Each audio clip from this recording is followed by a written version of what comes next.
Hi everyone. You may be wondering, where the last episode of Danganronpa was, and why it took me so long, if you're on YouTube. If you're on Twitch, you'll be like, Cylen, didn't we just play this? Well, not just play this. Didn't we play this a week ago? And you would be right, dear viewer. We did play this a week ago. Funny story about that. So I had been away from Danganronpa for a hot second because of a break I took. And then I came back and all my tech was royally screwed up and there were parts of the video that I had to edit. Problem is that when I tried to edit said footage, all of it was corrupted. And when I tried to take it off of Twitch using their, like, stream download feature, the footage was still corrupted. I love my life. So, given that I had to edit the thing a lot in the first place, and we had a lot of, like, tech and Cylen losing his shit issues on the last stream, I made the choice that we are going to be playing this segment again. And hopefully it'll go a little faster, and I'll actually be able to complete it, because my mic will hopefully behave with me. That is what I'm hoping, at least. So that way we can actually make it all the way through the trial instead of having to cut it off halfway through. Let's just continue this segment for a minute. One way out of this room, through the door Hinata said was locked before. There's definitely a lock on the door, but it can only be locked from the inside of the repository. I don't see any way to lock it from the art room. This door can only be locked from the inside of the repository, which makes me wonder, Hina and Sakura confirmed that the door was locked after we started looking for the missing bodies. The door is designed so that it can only be locked from inside the repository. In other words, when Hina checked it, someone had already gone in the repository and locked the door. When they were done, they unlocked it and left, which is why it's unlocked now, but Hina claims that there was no way for someone to have beaten them to the repository. So that certain someone... Repository door has been added to the truth bullet section in your handbook. There's got to be a clue around here somewhere. Maybe I could check somewhere else. There are some places that I already know about. First, the nurse's office where Hifumi was found, and then the equipment room where Taka was found. Okay.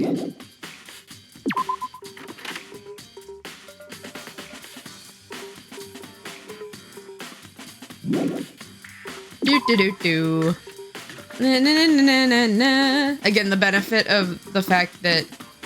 Hold on, where's the... Okay, it's over here. The benefit of the fact that we're doing this again is that we can breeze through some of these segments a little quicker. Because I played them recently, so I remember. Hopefully, again, we can get through the entire trial this time. That would be nice.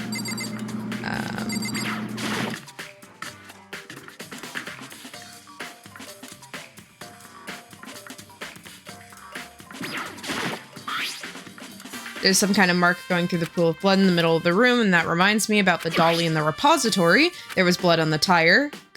Where could that blood have come from? Here? Which could mean Taka's body was moved from the equipment room to the repository using the dolly.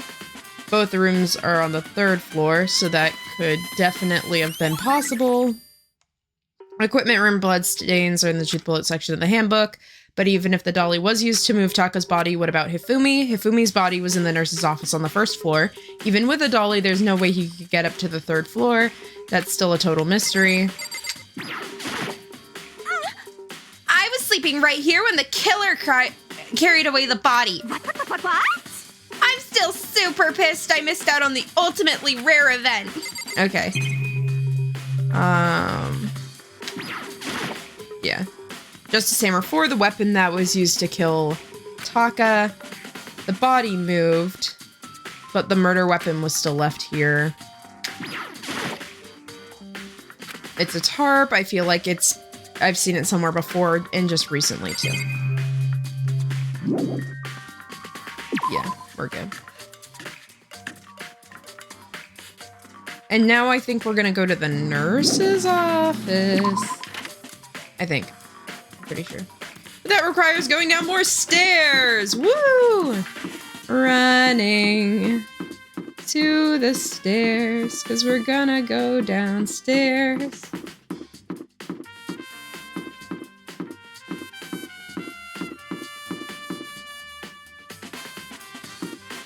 I love casually missing the stairwell here.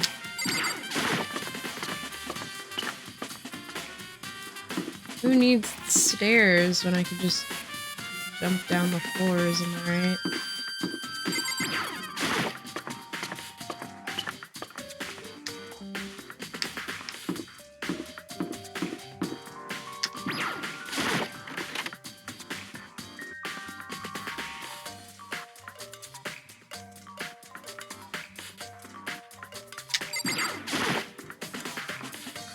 What are you investigating, Celeste?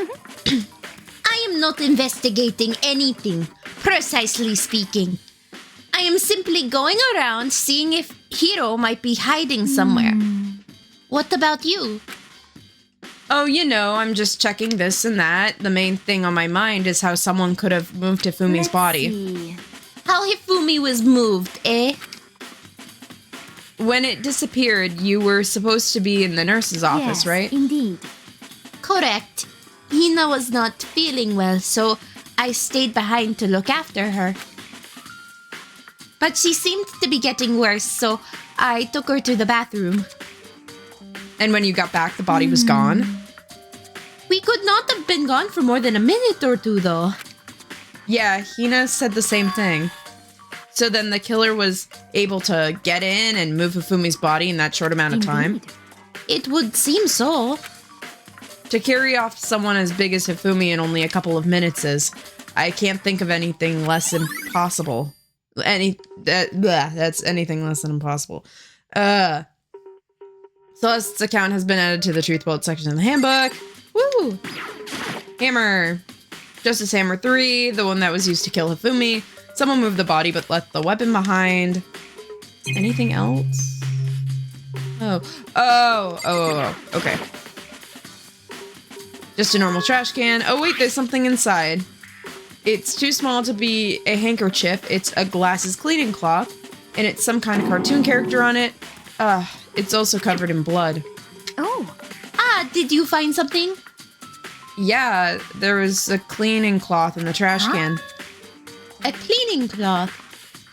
It's all bloody. Whoever this belongs to must have used it to wipe off some blood. But who would need to do something like that? I haven't the slightest idea. Yeah, me neither, but I think it might be important. Glass cleaning cloth has been added to the Truth Bullet section of your handbook.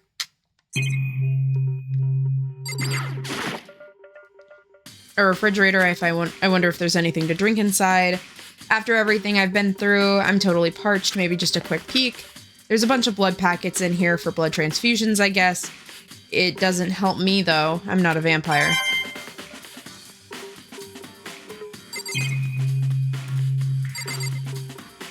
I've done everything. Yeah. Oh, there he is. So this is where you were. I've been looking for you. You have? I wanted to thank you for what you did. Not that you meant to, but you ended up making this little game of ours very interesting indeed. You should go to Hero's room. Oh, and let me give you this. Meet in the dining hall. This is the note Hiro wrote to get us all to meet up, right? You remember well. Well, the penmanship is pretty remarkable, so it left an impression. It's all clear now. Anyway, this makes it clear, right? This is a trap. What is? Things grow ever more exciting. What are you talking about? I've already repaid my debt. I don't owe you any more explanation. Yasuhiro's message has been added to the Truth Bullet section of your handbook. So he said to go to Hiro's room, but what's waiting for me there? Okay, so... oh, the inn is back this way.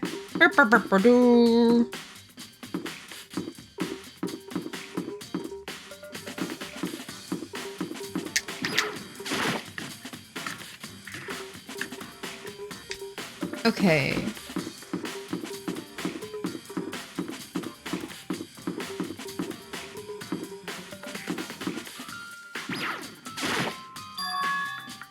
The door is unlocked. I guess I can go inside. Byakuya said to go take a look, or did say to go look. It might not be a great idea, but I'm gonna take the plunge. Okay. Yeah, so Hiro's room. This is Hiro's room. There's all kinds of weird stuff in here. Where did he even get it all from? That's a fair question. More importantly, wait, is the camera glitching? Hold on. Yeah, the camera's glitching. That's okay, that's fun. More importantly, he still hasn't turned up, which means he can't really complain if I don't get his permission to search the room, right? I think there's something in the cardboard box.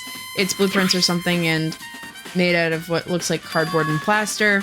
Is this Robo Justice? And it's in Hiro's room. But wait, these blueprints, something about them bothers me.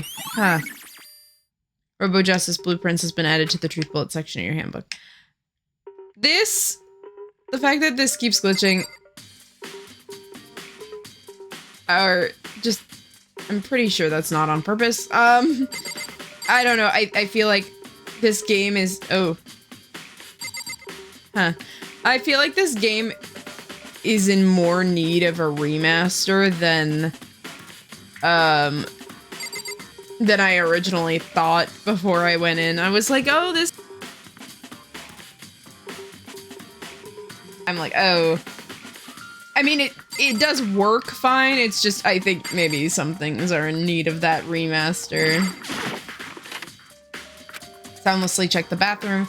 There's nothing in here. It's pretty grungy, though. How does a bathroom even get this dirty? It's a normal bed, pretty much just like the one in my room. Won't let me check his drawers. Well, I'm pretty sure the main thing was the boxes. Okay. Yeah. Makoto, big news! Big news! What's wrong? We found Kyoko. What? Is she okay? Where is she? Wait, I wasn't done. There's more big news. Just a second. Robo Justice showed up too. Robo Justice? It's Hiro wearing the costume. Okay. Anyway, as soon as you can, head to the pool on the second floor. To think Hiro and Kyoko would turn up at the same time. Anyway, I have to head to the pool. I ran off to the second floor as fast as I could.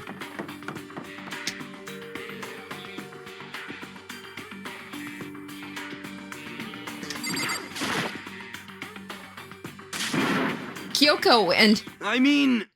Oh man, I've had the worst day. Hiro? Right. I found Hiro. He was jammed into the pool locker. It looked like he was fast asleep, so I kicked him and he woke up. Don't be mean! I can't believe you kicked me. You could have been a little more gentle about it, like, I don't know, caress my face or something. What? That's creepy. Anyway, Kyoko, have you been here here all this time? You just disappeared all of a sudden without a Wow. trace. There was something I needed to check up on. What do you mean? Never mind. I can't never mind. It's nothing. Never mind. Hey, More importantly, She says that, but does she really have any idea? Does she know people think she might be spying for the mastermind? first of all, Hiro, you need to explain to us why you're dressed like that. I mean, I don't know. I don't have any idea. One second I was asleep. I don't know how that happened, and then I woke up, and then I was here. I don't care. Do something about that costume. It pains me just to look at you. Well, I don't know what's up with this thing, but I can't actually get it off. A little help? Why would you make something that you can't even take off by yourself? You got it all wrong. I didn't make this stupid friggin' thing. It would seem... There's a clasp on the back that's keeping you from getting it off. It looks pretty sturdy. I don't think you could get it off on your own. We don't really have a choice. Let's help him. It took everyone's help, but we were slowly able to get Hiro out of the suit. It took a few minutes, but eventually we all got the pieces off. Ugh, free at last. Isn't it kind of weird how the suit perfectly fits Hiro? Okay, I can talk. So then... More to the point, but nobody but Hiro would be able to wear this costume. Honestly. Blueprint. Is that okay?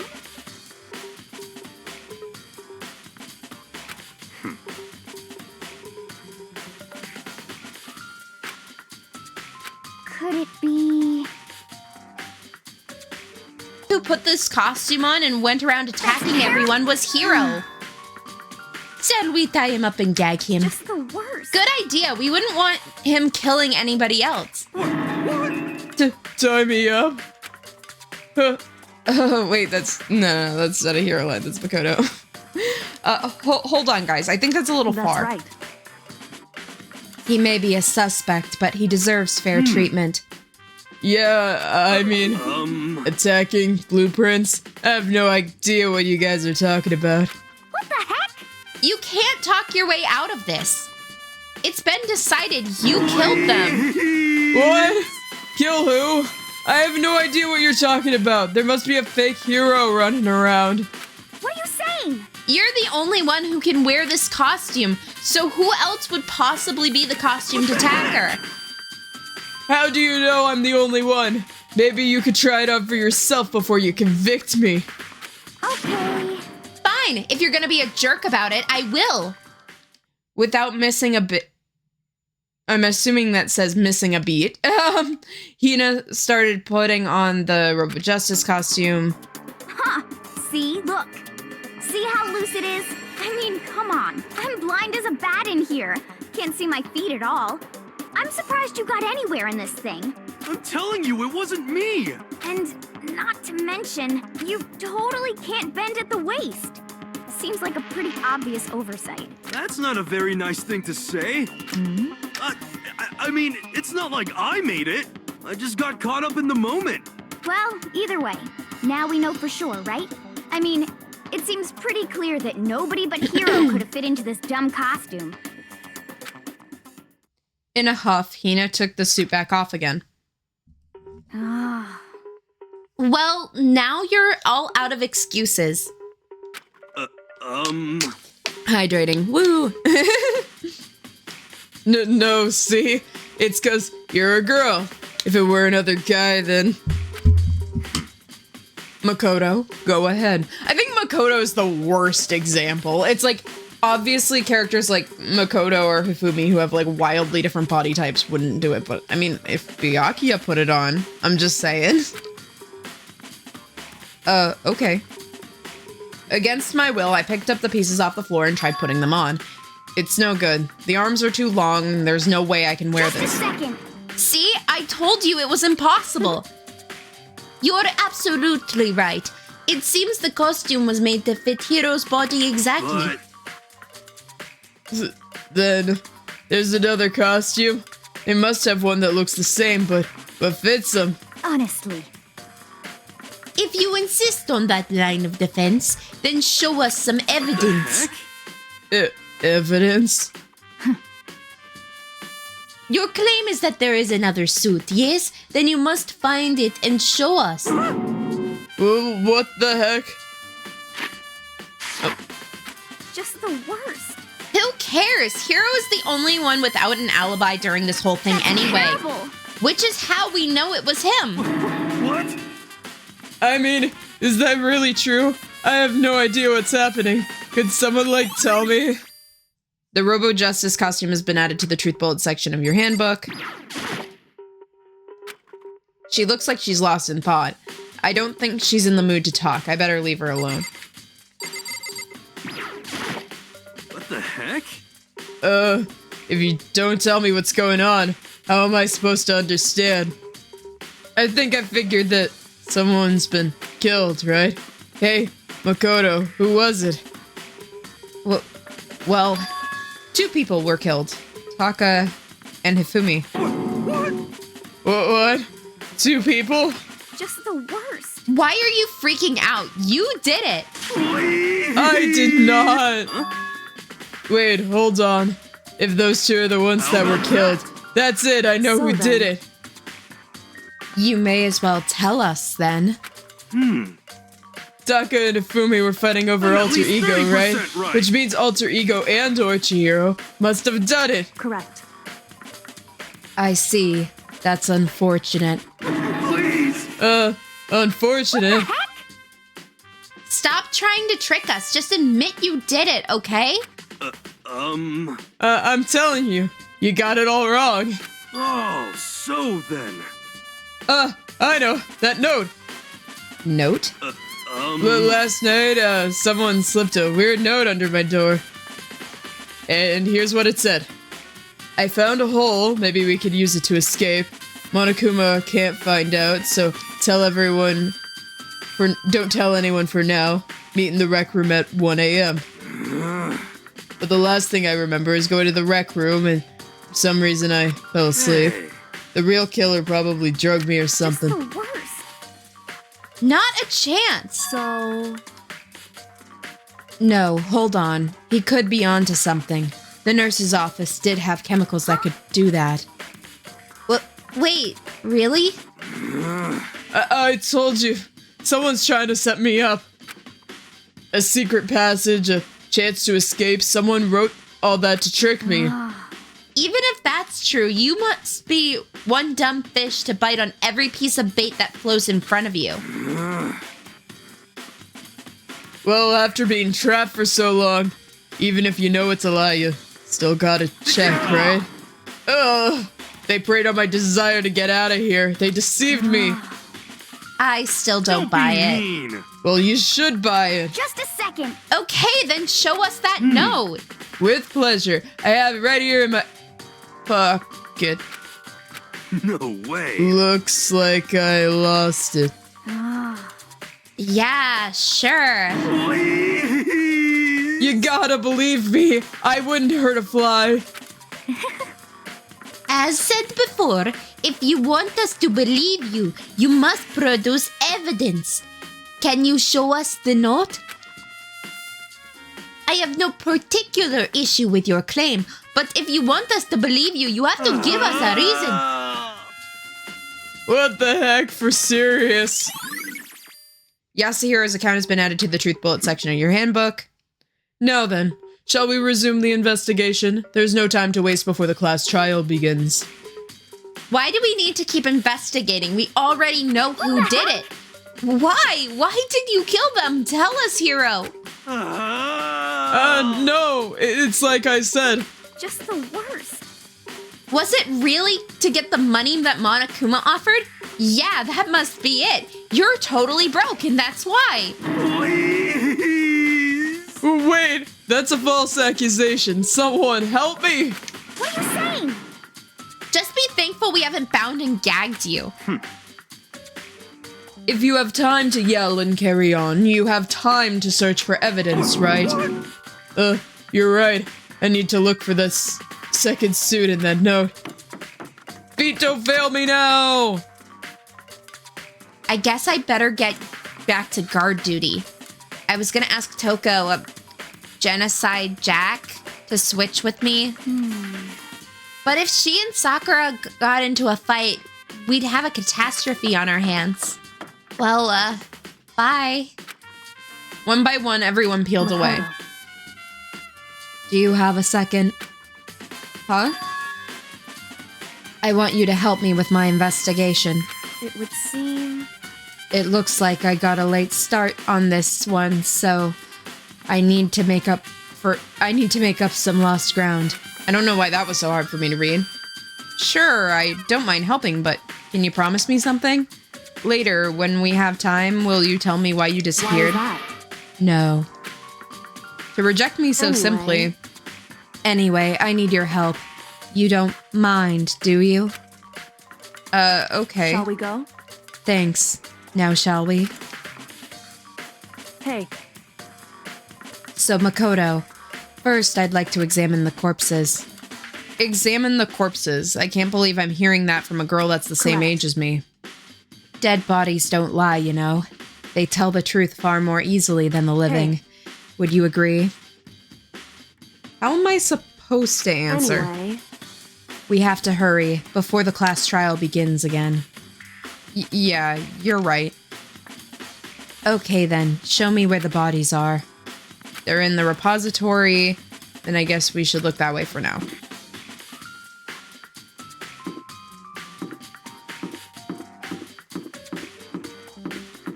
Wait, no. 3F is over here. Oh, no. I always miss the stairwells. They're hidden away. Do-do-do-do. Do-do-do. Do-do-do-do. Do-do-do-do-do.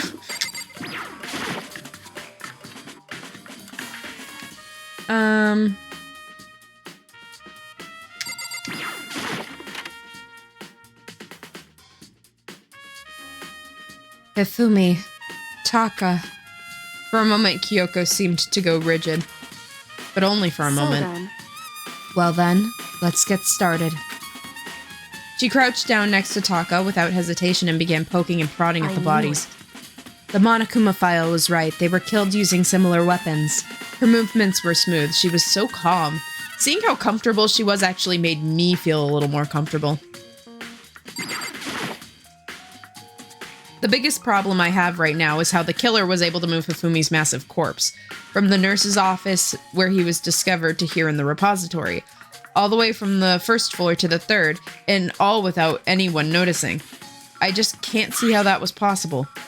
Further, it seems that Hifumi died from a blow to the head, which was most likely killed using Justice Hammer 3. He was most likely killed using Justice Hammer 3, yeah. Which we found in the nurse's office, but when we found his body in the nurse's office, his glasses were covered in blood. But now they're spotless. Does that mean someone wiped the glass clean? But who would do that and why? Taka was killed from a blow to the head. He must have been struck with Justice Hammer 4, which was laying on the floor in the equipment room. Damn, I can read. Okay. And there's a tarp laid out on the body. The killer must have used it to get Taka's body. That way it wouldn't leave any blood stains when it was moved.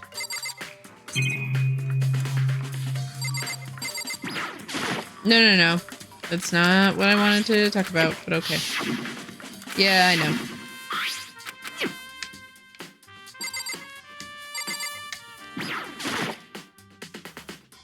It's a dolly, doesn't have a handle. I'm sure I saw it in the art room. It's used to move sculptures and stuff around. It's kind of awkward, but if you bend down, it's not too hard to use. But more importantly, wasn't this found in the equipment room when we found Taka's body? Okay. It looks like it has a wheel. The wheel has the bloodstain on it. Okay, we talked about this before. I see. Makoto, I found something. Hey, Oh, shoot. I just skipped that, my bad. You remember the wristwatch Taka always wore on his left hand? He did? whew. Are you so oblivious to the people around you? Do you dislike other people that much? No, that's not it. Anyway, you said he had a watch? So then, Take a look. It's broken. You can see the hands aren't moving. It's most likely that he broke it when he had his encounter with the assailant. And if you notice, the hands are frozen just past 6 o'clock. So that would mean the watch was broken sometime after That's 6. right. But last night, Taka's watch definitely wasn't broken. Hey, you! How long are you going to keep us waiting? Taka's irritated voice pierced through the air as he stared pointedly at his wristwatch. It's almost 10 o'clock, you know that? Bedtime for all the little boys and girls. In other words... So if it worked around 10 last night, it couldn't have been broken at 6 p.m., meaning that it must have happened around 6 this morning. Broken wristwatch has been added to the truth bullet section of your handbook. And that's not all. Look at Taka's left hand. He appears to be gripping something. You're right, there's something white in there. Could you try and pry it out? Because... Me? Rigor mortis has already set in. Boys are better suited to this kind of manual labor, right? Okay. As much as I didn't want to, I grasped Taka's cold hand. The ice-cold hand was nearly enough to cause my heart to stop beating. After some effort, I was finally able to free the object that was tightly clenched in his fist. A piece of paper? Hey. That was all he had in his hand? Yeah, that's it. Just a little scrap of paper. It doesn't seem like much of a clue, does it? Right? I wonder about that. Kyoko turned to Fumi's body. Then. Let's check Fumi's body now. Perhaps he's left us a few clues of his own. Kiyotaka's scrap of paper has been added to the truth bullet section of your handbook. The biggest problem I have right now is how the killer could have moved Fumi's massive corpse. Oh wait, we already talked about this. Oh, do I just have to click on Kirigiri again?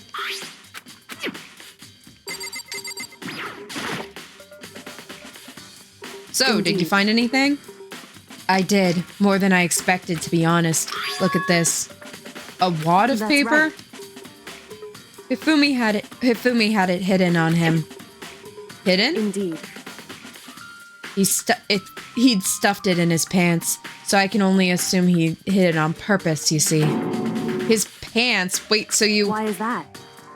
It was just his pants, not like his socks or something. I don't know. What that means. Hey. Anyway, let's take a look at the paper. Go ahead, Makoto. Open it up. When I think of how it was stuffed into his pants, it's like, it better be important, Hifumi, or I'll never forgive you for this. A note? I found a hole maybe we can use to escape. Monokuma can't find out, so don't tell anyone for now. Let's meet in the equipment room at 6 a.m. So... That sounds very familiar. That's it. It's the same thing Hiro said. Then he was telling the truth. However... Although it's not exactly the same, is it? Last night, someone slipped a weird note under my door. And here's what it said. I found a hole, maybe we could use it to escape. Monokuma can't find out, blah, blah, blah. But it says 1 a.m. The time is different. Hiro told us that his note said to meet at 1 a.m. But the note that they wrote to Hifumi to ask him to meet at 6 a.m. Right? Hold on, just because Hifumi had the note, it doesn't mean that it was meant for him. Huh? So... Part of it was torn off, right? I think there's likely some meaning there. Yeah, it's almost like the other part of the paper is in Taka's hand, and they were fighting over it or something. I don't know, but yeah, it's the same note. There's some meaning to part of it being ripped. Oh my god, it's almost like Taka had the other piece that we just found a minute ago. Could you explain that a little more? Think carefully. Hey. Why would he have been clutching a scrap of paper so tightly? I have no idea. So then... What if it wasn't a scrap of paper when he was holding it, and it was something more important? Oh my god, stop being... This is literally... This is literally so cryptic for no reason. This is literally like the easiest thing to do. Oh my god. And how would a scrap of paper you need to answer, blah, blah, blah. Yeah, no, duh. Hey. And while we're at it, I should tell you one more thing. The two victims this time definitely had their e-handbooks on them, so the handbooks don't have anything to do with how the murders were carried out. Not that they were connected and that there was any reason to think that they were connected to the killings in the first place. So you're saying that I don't have to think about the handbooks this time, right? If you didn't have to think about them at all, I wouldn't have gone out of my way to mention it. All I said was that they weren't used to help carry out any murders. There may have been a point, however, where the handbook may have played a role. The handbook may have played a role. I don't think I understand, but Kyoko thinks it's important. I'd better keep that in mind. The handbook has been added to the truth bullet section of your handbook.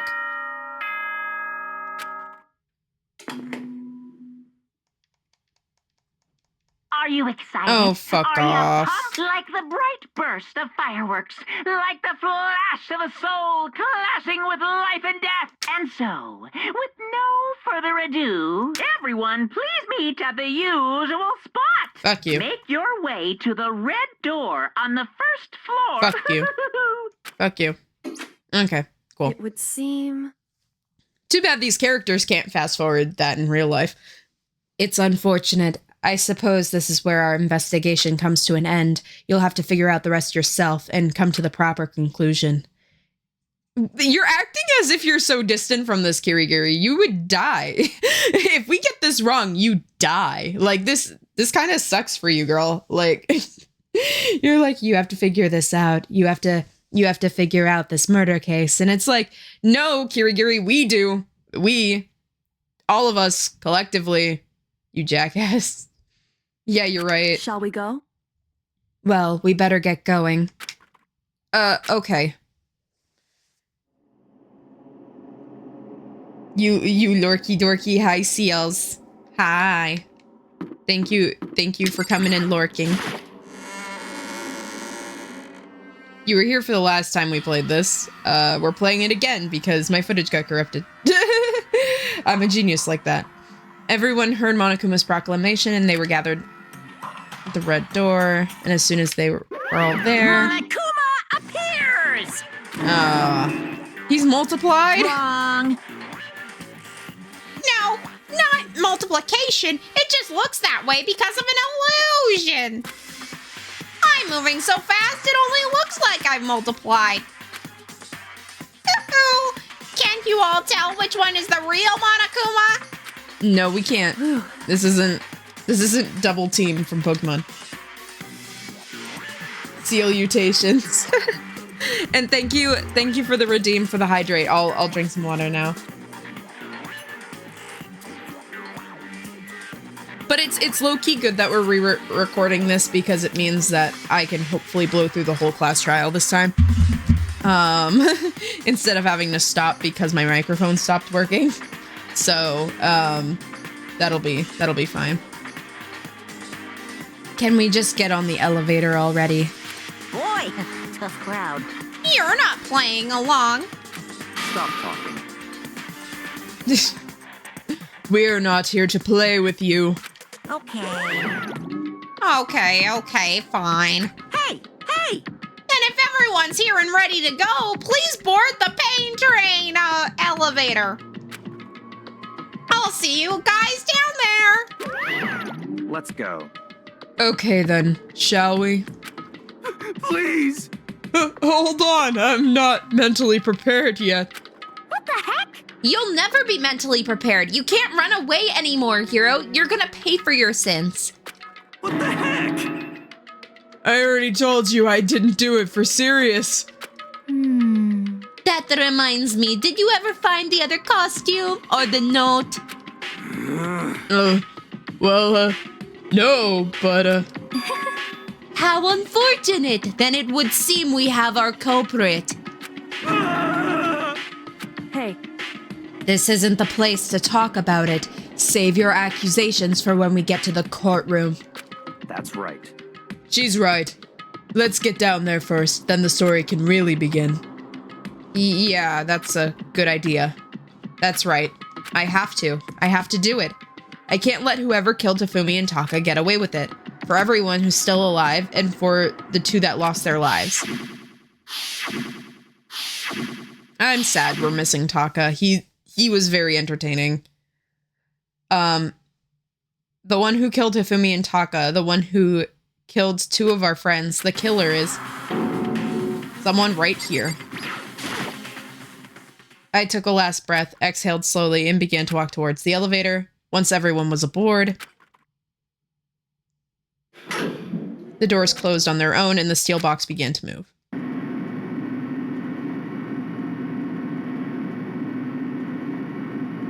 Once again, just embracing the elevator scene. This is so underrated, dude. It's like eerie, and you're missing more people. God, it's so good. Anyway. The clunking of the elevator kept us company as we fell further down. There was no going back. Until we settled all this, we couldn't go anywhere. I'm not sure how long it was before the elevator finally came to a stop. The elevator doors slid open, opening up onto a cruel fate. When I see you all gathered together like this, I realize just how few of you are left. Your school life is slowly reaching a climax. Only because of you. Why? Why are you making us do such cruel things to each other? What? You really hate me that much, but I'm so cute. Come on. Stop goofing around and begin the trial.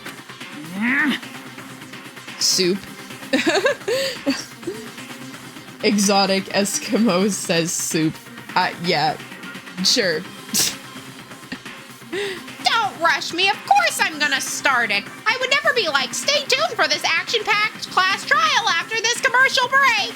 It feels like something you would do, though. Honestly. I never hold out on you like that. Okay, let's begin. Get to your assigned seats. And so the curtain opened once again. A deadly judgment, a deadly deception, a deadly betrayal, a deadly riddle, a deadly defense, a deadly faith, a deadly class trial.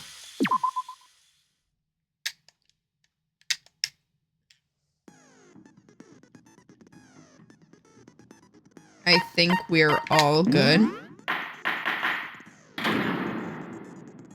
Good to go. Let's begin with a basic explanation of the class trial. So, your votes will determine the results. If you can figure out who done it, then only they will receive punishment.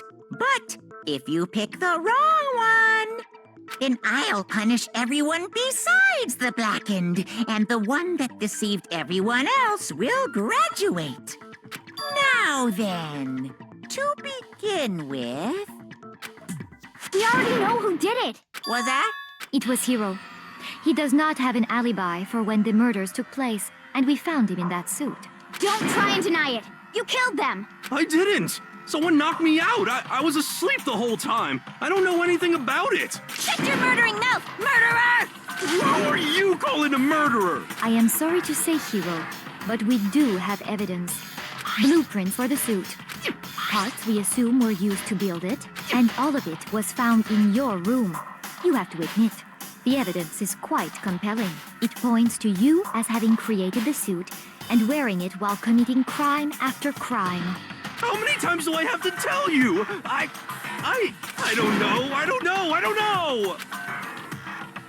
Is Hiro really the killer, or before anything else, we have to make that clear?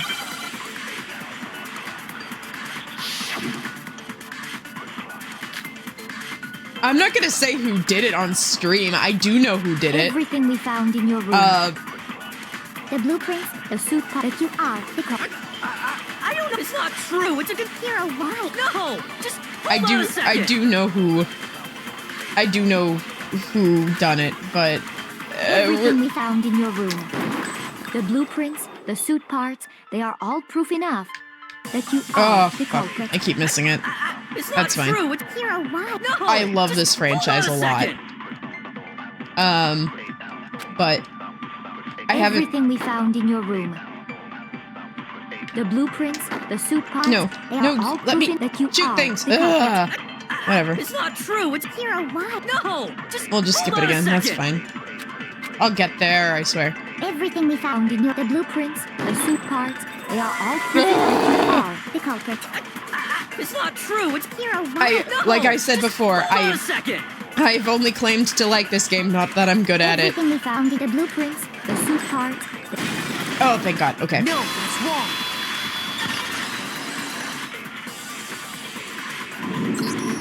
Are we sure Hiro really made those blueprints? What do you mean? Well, take a look at this. It's the note that Hiro wrote, asking everyone to meet up after Alter Ego disappeared. The handwriting's obviously different. When you compare it to the blueprints, There's no way you could think the same person made both of them. Unless that person made it a point to disguise their handwriting. No, the differences are bigger than that, I think. Come on! I'm not smart enough to think of trying to change my handwriting anyway. We love a self-aware himbo. So, Makoto, are you saying you don't think Hiro's the culprit? And he's not the only one. I think Hiro's innocent as well. what? Then who was in that Robo-Justice suit? Is it like Hiro said? Was there really someone running around in a second suit? The suspicious individual hidden within the suit. Go ahead, Makoto. Tell them who it was. And of course he passes off to me. Who was in the Robo-Justice suit? The suspicious individual in question, the one that must have been in the suit. No, it was Hiro. I got it! Other than Hiro, I can't think of anyone else it could have been. Obviously, he was the one in that particular suit. And we never found any kind of second suit. Then there can be no doubt. Hiro is the prime suspect. That doesn't make any sense. You just said Hiro didn't do it. It makes perfect sense. Hiro was the suspicious individual in the suit, but he's not the culprit. So what you're saying is... That's right. The culprit in this case has nothing to do with being in the Robo-Justice suit. What? Now that's a bold assumption. And what reason do you have to make such a statement? You do have a reason, yes? Of course. But before we get to that, there's something else we need to clarify first. So let's get that out of the way. Hey, stop trying to boss us around. All things have a proper order. So what is it? What needs to be clarified? We must clarify the method of transportation for Taka's lifeless body. It would seem that his corpse was moved using certain particular items. Makoto, can you tell us what they were? Bro, can you just say things for yourself? Dear God.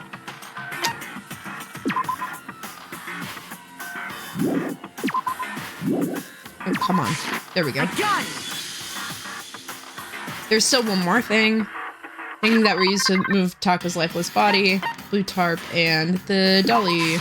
I got it! They were a dolly and a tarp, right? What's with that attitude? Let's see if I can explain. Taka's body disappeared from the equipment room, and then we rediscovered it in the repository. And when we found it for the second time, it was wrapped in a blue tarp, right? It was the same tarp that, up until then, was stored in the equipment room. So the killer must have seen it there and decided to use it when they moved Taka's body. That way, they wouldn't leave any bloodstains while they were moving it. Okay, that explains the tarp. And the dolly? Same thing. I'm sure the dolly was in the equipment room when we first found Taka's body there. But when the body disappeared, so did the dolly. Later, when Taka's body reappeared in the repository... I know. Some of these characters just have attitude problems. In other words, you think they used the dolly to move the body. Am I right? But are you sure you are not mistaken? Huh? Are you absolutely positive the dolly was in the equipment room when we found Taka's body? That dolly was made specifically for moving large objects between the repository and the art room. It would be very strange indeed to discover it had made its way to the equipment room. Is it not possible that it was in the repository all along, and you simply didn't realize it? She's raised an objection. How do you respond? There is no shame in being wrong. Nobody expects much from you anyway. I'm sorry. I've been the one solving all these cases right now, Celeste. We have all accepted the fact that you rarely understand what is going on around Celeste, that's the most Delulu thing I've heard you say. And that's saying a lot, because you've said a lot of very Delulu things. Wow, I've never had anyone sound so nice while being so mean. but maybe I can change her mind. I don't think this is being mean. I think this is just her being delusional. You have been like the key turning point in all of these trials so far. And she's just like, yeah, you don't understand what's going on. And it's like, bro. The disappearing bodies confuse the hell out of me, yeah. If I can just explain to them why the dolly must have been moved from the equipment room to the repository. A new element has been added. No, we figured that out last time, so we're good. Took a while, but we figured it out.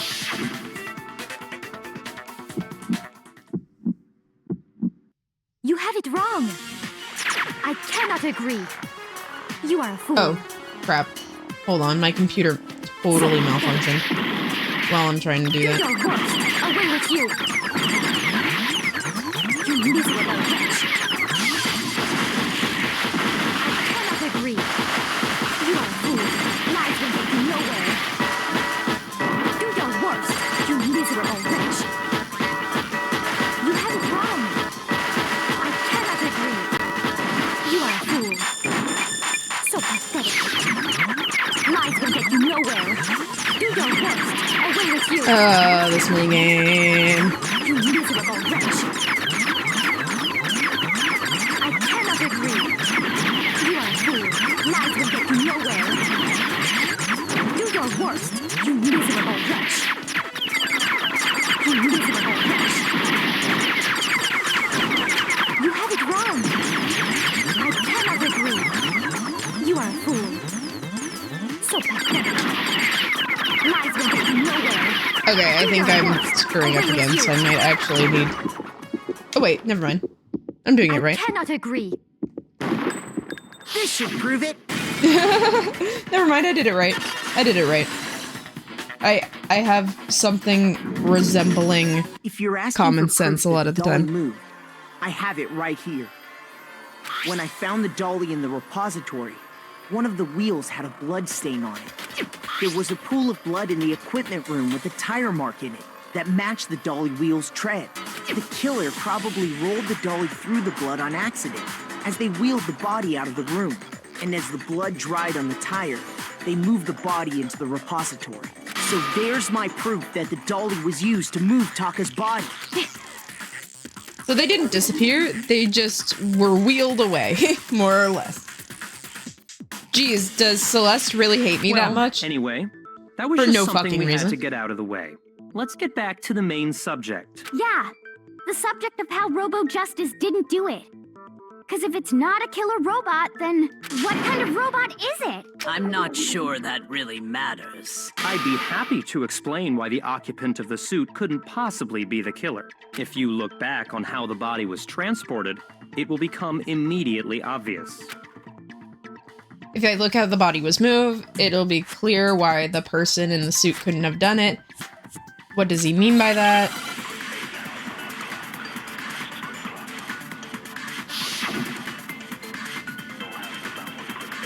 Oh, thank you. I appreciate the compliment on the voices. As we know, I try. Taka was killed in the equipment room. And from there, the body was moved to the repository, correct? Yeah, the culprit wrapped the body in the tarp, then loaded it onto the No. Keep in mind that the dolly does... Well, yeah. All you'd have to do is bend over. Then you could push the dolly no problem. Oh my god. The killer and carted the body off. If you accept, then you must realize that. We have to do that again. Sorry, I don't think I realize anything. No, I know what the answer is. I just can't aim. From there. Yeah, the culprit then loaded it onto the... Now, keep in mind that the dolly... Well, yeah. But even without a handle, all you'd have to do is bend over. Which you know that you can't do. Because you were the one who tried on the suit! You're absolutely right that you could push a dolly without a handle if you stoop down low. But if you were wearing that suit, do you think you could actually get into a position like that? What do you mean? Think back to what you said when we were all checking out the suit together. Remember? I'm blind as a bat in here. I can't see my feet at all. I'm surprised you even got anywhere in this thing. I'm telling you, it wasn't me.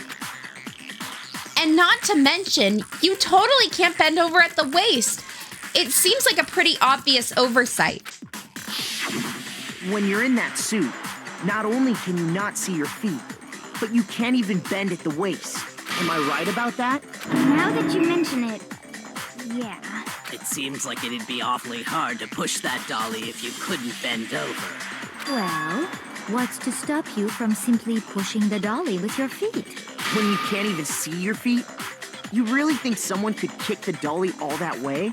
Yeah, it'd be totally impossible. Not that I can say for sure myself. On top of that, if you were wearing such a rigid, cumbersome suit, it's very unlikely you would have the dexterity to go about wrapping the body in a tarp. Well, I mean, isn't that just a matter of taking off the suit when you're ready to move the body? There's absolutely no chance the costume was taken off just to move the body because you can't take it off by yourself. I got it! I don't think taking off the suit was an option. If you remember... I don't know what's up with this thing, but I can't actually get it off. A little help? Why would you make something that you can't take off by yourself? I didn't make the stupid frickin' thing. There's a clasp on the back that keeps you from getting it off. It looks pretty sturdy. I don't think you can get it off on your own. We don't really have a choice. Let's help him. That's true. It seems impossible to put the suit on or take it off without help. Then, you really can't take it off by yourself? Hiro wasn't just making it up? Of course I wasn't making it up. If he could have gotten it off by himself, I don't think he would have let us see him wearing it. Showing up in the suit was basically an invitation for everyone to suspect it. Yeah, that's right. So, it's really, really true that Robo Justice couldn't have moved the dolly? To be clear, whoever did move the body, it couldn't have been Hiro in the robot suit, correct? No, wait. Just a second, if you please. Have you forgotten about the picture that I took? You all got a good look at it, did you not? The image of Hifumi being dragged away by Robo Justice? If whoever was in that suit is not the culprit, how do you explain that? I don't think it's so much Hiro playing stupid as it is the fact that Hiro just is stupid. Besides, I hate to put it that way. Poor guy, Hifumi but... said? How did you get hurt? The guy hit me. What guy? Robo Justice, that's what I decided to call him just now. So long as those facts exist, the proper conclusion is beyond question. The individual inside the suit and the culprit are one and the same. It was Hiro, without a doubt. Yeah, that's gotta be right. Hold on a second! It's still far too early to reach that conclusion. Besides, there's no hurry to decide who did it before we rush to a verdict. Shouldn't we explore every single possibility? Instead of seizing on one viewpoint, the truth is uncovered by analyzing things from every angle. Perhaps, but where do we go from here? Let's review this series of unfortunate events from the beginning. Maybe we'll uncover something new. What a pain in the ass! I don't disagree, but our lives are on the line.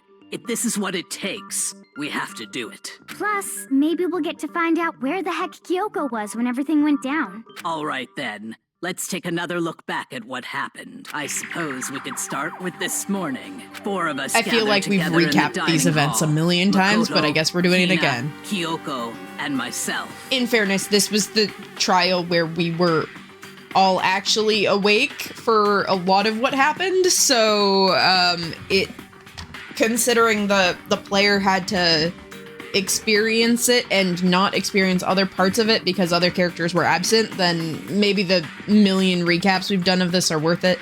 But I feel like I've heard this recap like 20 billion times by now. We waited there for quite a while, but nobody else showed up.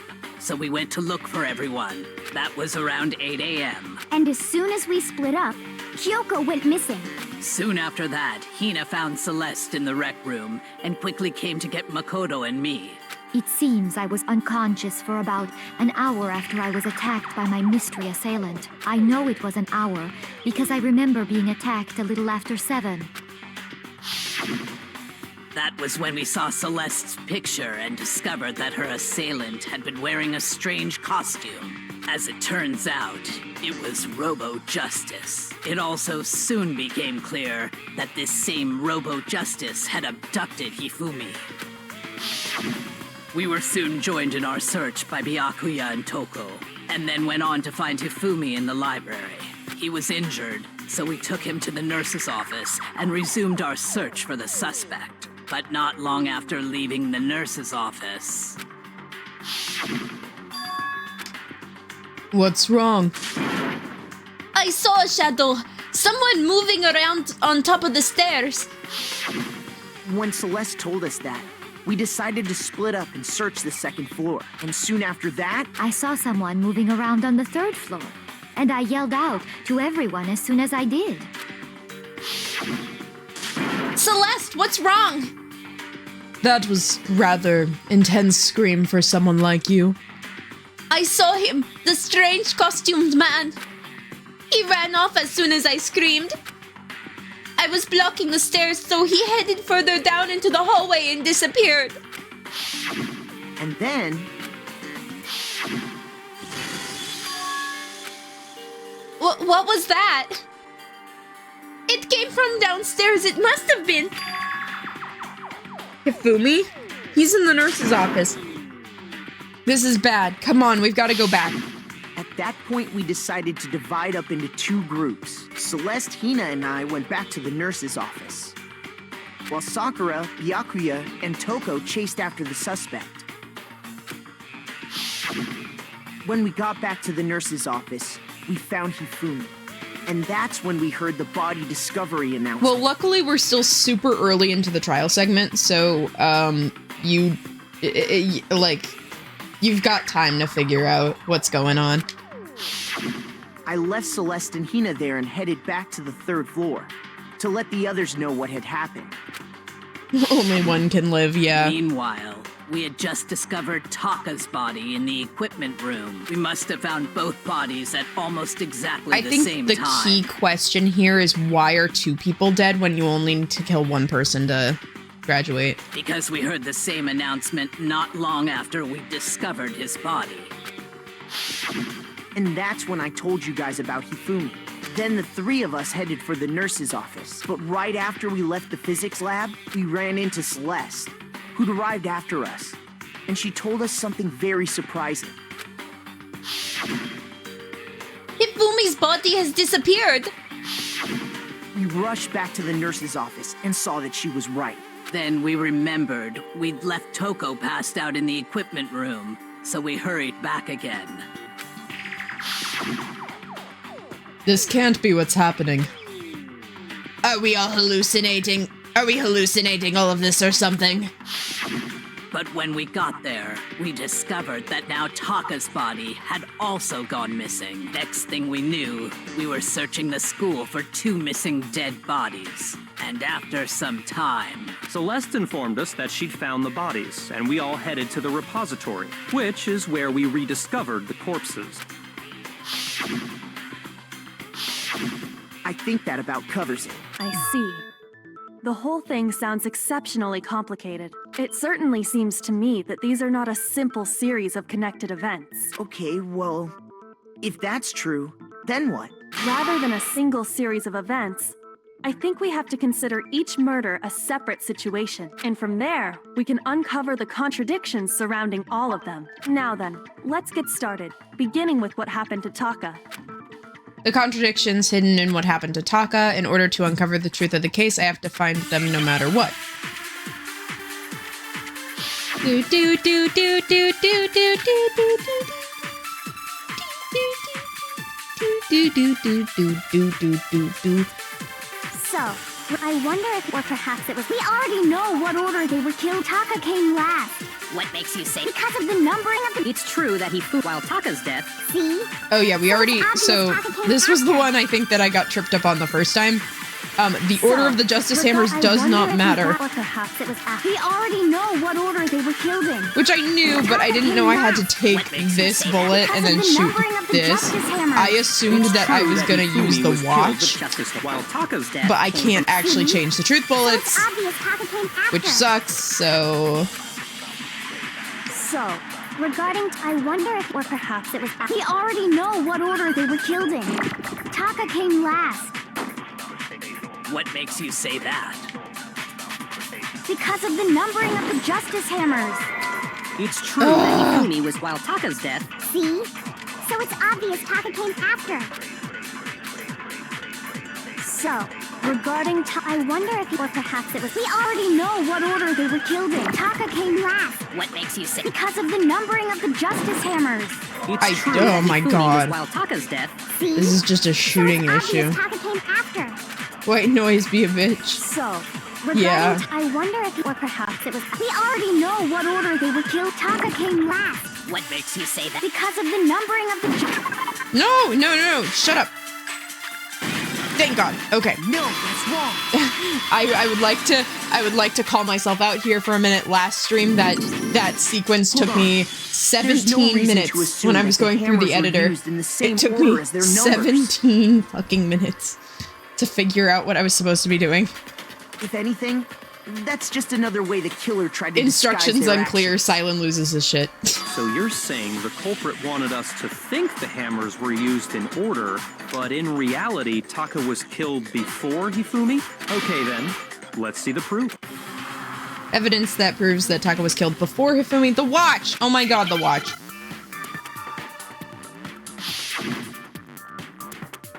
This is another one of those things where I feel like we could have just jumped to the watch and that we didn't need to talk about the order of the Justice Hammers, but that's just me.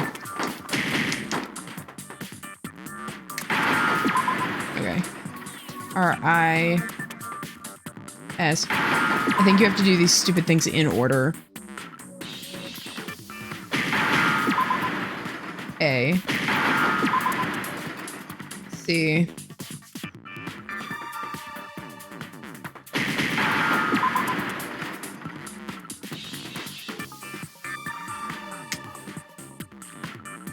Come on, H. There we go. Now I understand. Yay! I've got it. Taka's wristwatch. See? Look. It broke with the hands pointing just past 6 o'clock. It must have gotten broken when he was attacked by the killer. Because as of last night...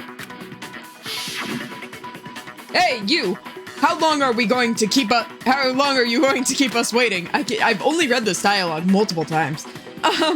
Taka's irritated voice pierced the air as he stared pointedly at his wristwatch. It's almost 10 o'clock. You know that? Bedtime for all the little boys and girls. So if it wasn't broken after 6 last night, then he must have been attacked around 6 this morning. And that would be his official time of death. But if that's true, then he was killed well before Hifumi. And before Celeste was attacked this morning, which happened around 7. That's right. Taka was killed before any of the other incidents took place. That simple fact slipped past all of us. We made the wrong assumption about the order of events, all because of those Justice Hammers. Oh, that's exactly why the culprit wrote the numbers on each hammer and had them increase in size. That way, when we saw how they were used in each incident, we'd easily make that wrong assumption. Now, if Taka was killed around 6, then everyone's alibis for his murder go out the window, because when he was killed, we hadn't met up in the dining hall yet. That may be true in the case of Taka's murder, but all of our alibis still hold true for Hifumi's death. That's right. With him, at least, we're all safe. Huh? What was that? It came from downstairs. It must have been. Hifumi, he's in the nurse's office. I feel like we just saw this exact same flashback sequence. We were all together. Saying Taka was pretty epic. Yeah. When Hifumi was screaming, we were all together except for Hifumi, Hiro, and Kyoko. Okay, cool. Then we all ran down to the nurse's office, and that's where we found his body. totally true. We're all in the clear. Oh, I know! They must have recorded him screaming on a tape or something, then played it later on. If that's true, where's the tape? I don't know. Don't just go making stuff up. Anyway, we all have rock-solid alibis for when we heard Hifumi scream. Since all of us were there together, clearly none of us could have killed him. And it does not stop there. There was also the moment when we discovered his body had disappeared. When his body vanished from the nurse's office, Hina and I were in the bathroom together, while everyone else was in the equipment room, correct? And then there's the disappearance of Taka's body from the equipment room. At that time, we were all gathered together in the nurse's office because of Hifumi going missing. Well, don't forget, I was passed out in the equipment room the whole time. Wait, then what if Genocide Jill did it? She could have dragged Taka's body out of there right then. Even if she could pull that off, there's no way she could have done the same with Hifumi's body, because, as we just established, she was passed out in the equipment room when his body disappeared. Besides, I didn't do either of them anyway. In other words, it is impossible that any of us could have killed Hifumi or moved either of their bodies. On the other hand, Hiro and Kyoko had disappeared, so they most certainly could have done those things. So what now, Kyoko? For now, we can't get fixated on who did it, or we'll just keep going around in circles. So instead of who, I propose we start talking about how. In particular, I think we need to figure out how Hifumi's body got moved. That's true. We searched everywhere, but we couldn't figure out how to explain his body disappearing. And according to what Celeste said, We would not have been gone for more than a minute or two, though. So then the killer was able to get in and move Hifumi's body in that short amount of time. It would seem so. his body apparently disappeared in the 1 minute her and Hina took their eyes off of it. But to carry that much weight from the first floor up to the third in that short amount of time? Oh man, yeah! There's no way! It'd be impossible! Well, what if I told you there was a way to make the impossible possible? What? How? If the dead body were to move itself. The dead body moved on its own? Necromancy, yeah. No, not another ghost! I don't think it has anything to do with the occult. I think what she's implying is we thought Hifumi was dead, but perhaps in reality he was still alive. He was alive? Are you saying Hifumi wasn't carried out of the nurse's office, but simply walked out on his own? But I mean, we found his body. He was dead. You literally held him while he started breathing and talking again. I don't think it's out of the question that he was still alive. You were literally there. Perhaps he was simply playing dead. That it isn't possible. The idea that Hifumi was still alive, is it really possible? Yes. Yes, it was. It was very much possible. Thank you.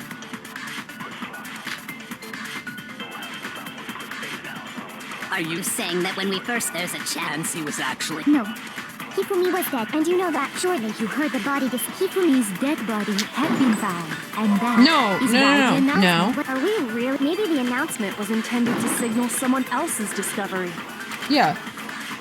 Are you saying that when we first there's a chance he... No.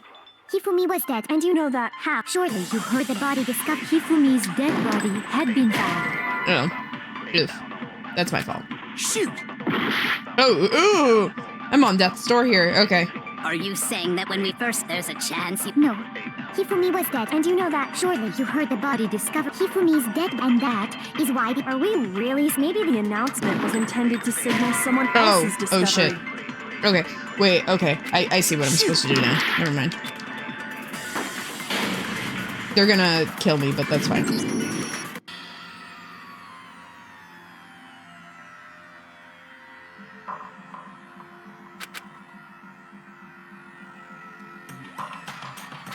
Yeah, it's like Hifumi being alive is like was kind of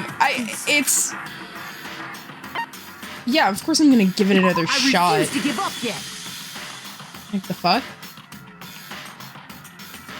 There's no real admittedly, there's no real consequences to dying in Danganronpa. It's just frustrating, because you have to start the segment over. But that's okay, this is a VN, it's not really supposed to be about... Hifumi was dead. Without, and you know that, surely you heard the body discovery and Hifumi's dead body had been found. And that is, are we real? Maybe the announcement was intended to signal someone else's discovery. Oh, I think, never mind, I think I'm gonna take in that... Are you saying that when we first that last one? No. Hifumi was dead, and you know that. Surely you heard the body, the Hifumi's dead body, and that is... Are we really? Maybe the announcement was intended to signal someone else's discovery. Someone else's discovery. Because... Are you saying it's that when not... there's a chance you... No. Hifumi was dead, and you know that. How? Surely you heard the body discovery announcement. Hifumi's dead body had been... There we go. No, that's good, that's good. Yeah, Hifumi was alive, and...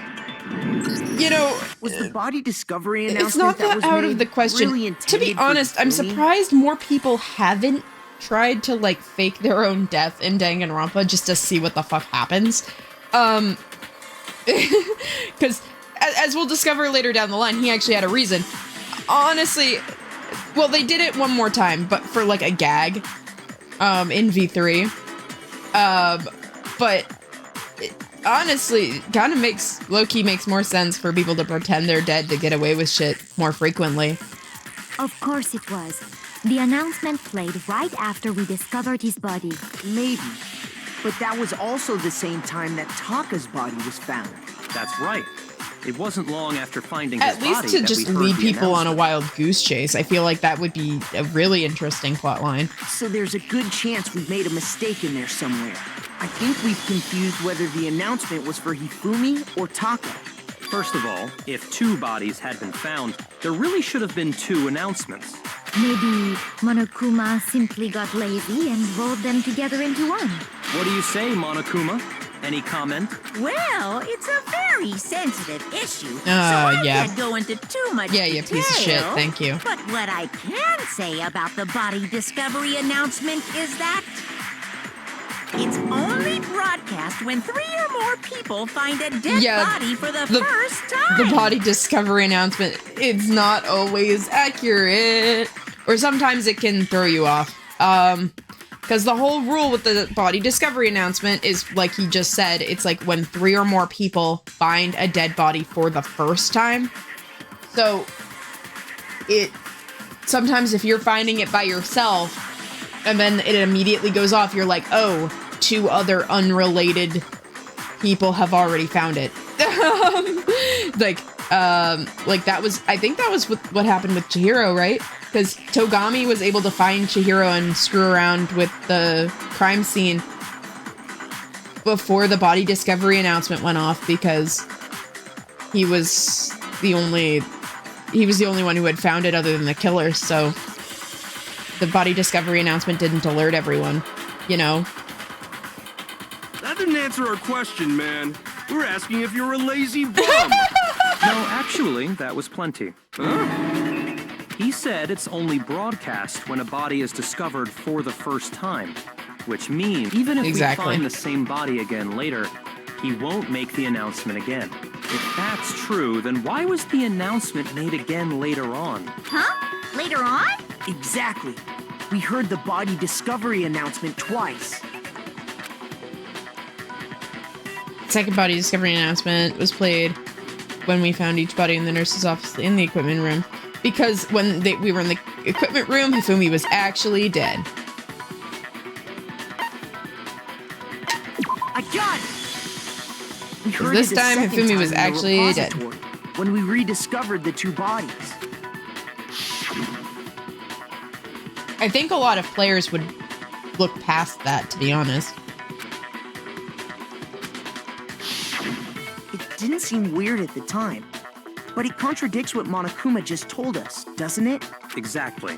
If we were actually rediscovering both bodies, the announcement shouldn't have played.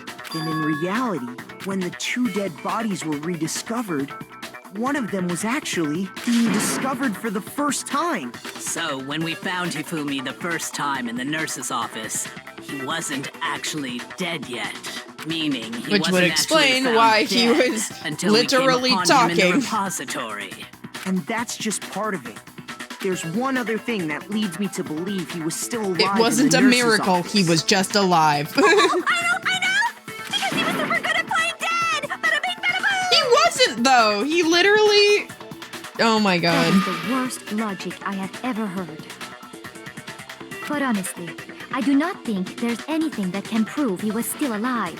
Okay then. To be honest, it Let's was take so another long look ago at the that I events experienced surrounding Danganronpa for the discovery first of time that I his body. can't even remember what my reaction to the double murder really was. Then it should become clear whether he was really alive or not. This whole thing is pointless. There has to be proof that shows Hifumi was still alive.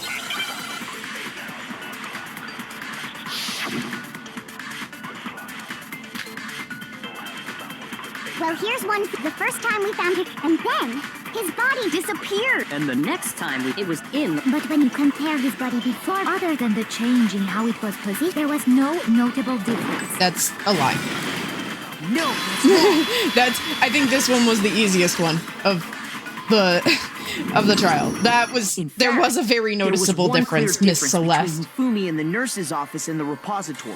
His glasses. That fact alone proves that he was only playing dead in the beginning. Yeah, because who needs to clean off their glasses if he's just dead? Perhaps you'd like to fill the rest of us in? When we found Hifumi in the nurse's office, his glasses were covered with blood. But when we found him again later in the repository, they were spotless.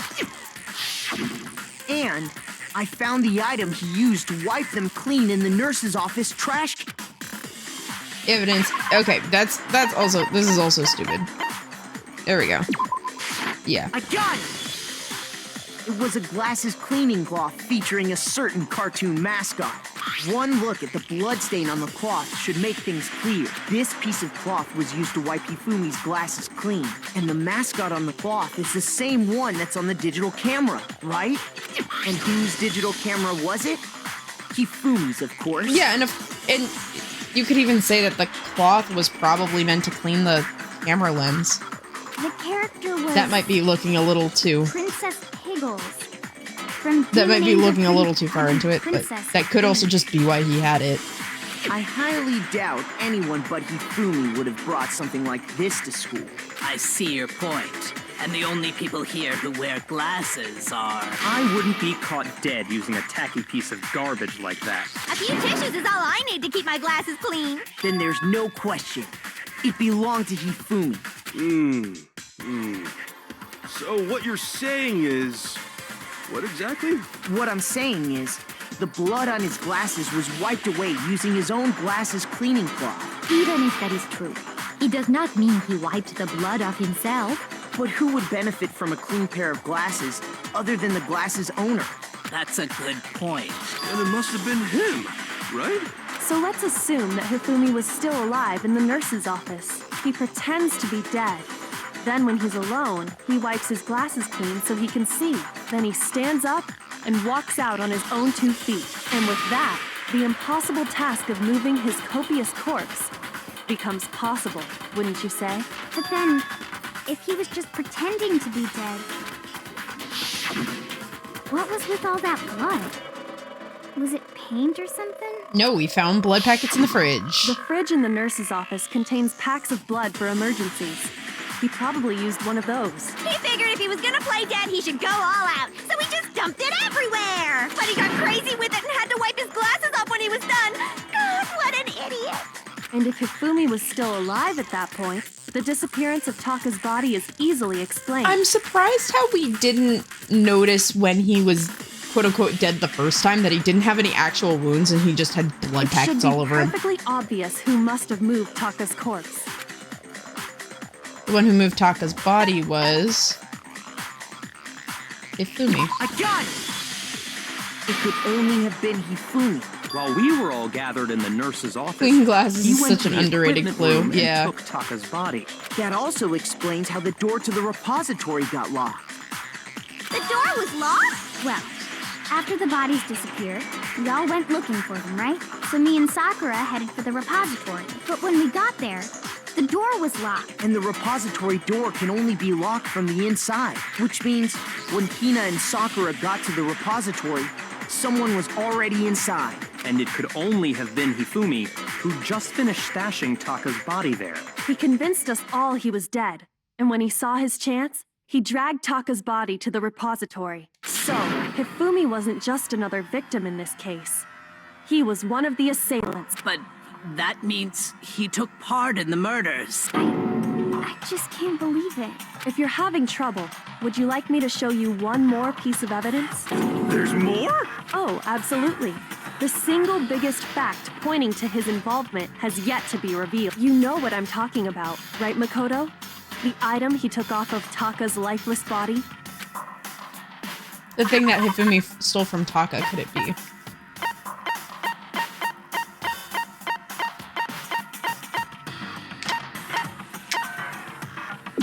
There we go. I got it! You're talking about the note Hifumi had. But why hidden away, help kill aren't you? someone? It's almost like that's the point of the case. Hidden note? That's right. We found it stuffed in his pants. What? Pants? Yes, his pants. Everyone's just hyper-focused on the fact that we had to go into this dude's pants. Okay, well, forget about the pants for now. Take a look at what the note says. I found a hole maybe we can use to escape. Monokuma can't find out, so don't tell anyone for now. Let's meet in the equipment room at 6 That's a.m. the note I was telling you about. The one that told me where to go. Huh? Wait, this one's a little different. In my note it said, Monokuma can't find out, so don't tell anyone else for now. Let's meet in the rec room at 1 a.m. I see. Then this note isn't the same one Hiro got. It's not the same? In other words, the killer got in touch with another person besides Hiro. And that person could only have been... Hifumi's pants. Oh my god. That's right! The killer used this note to draw out Taka and murder him. Hello? Over here! Objection! Objection!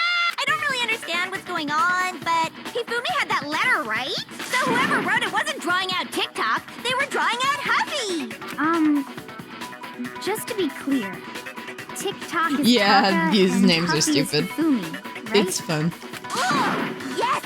Why must you ruin it every time? Man, Genocide Jack is seriously scary, but I can't let her get to me. Do do do do do do do do do do.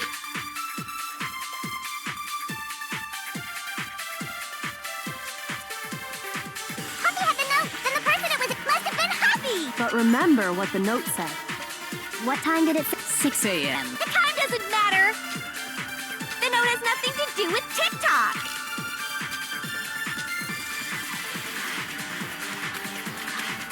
I don't think that's true. I think it's the wristwatch again, because it's like if it said 6 a.m. and that's when his watch is broken, right? The note has nothing to do with TikTok! No. Oh! No! Okay, cool. I probably did that one last time, but I vaguely forgot about it, so. No! There absolutely is a connection. What the hell are you talking about? The note said to meet at 6 a.m., which is the same time Taka was murdered. We've already proven that using his wristwatch. But there's more.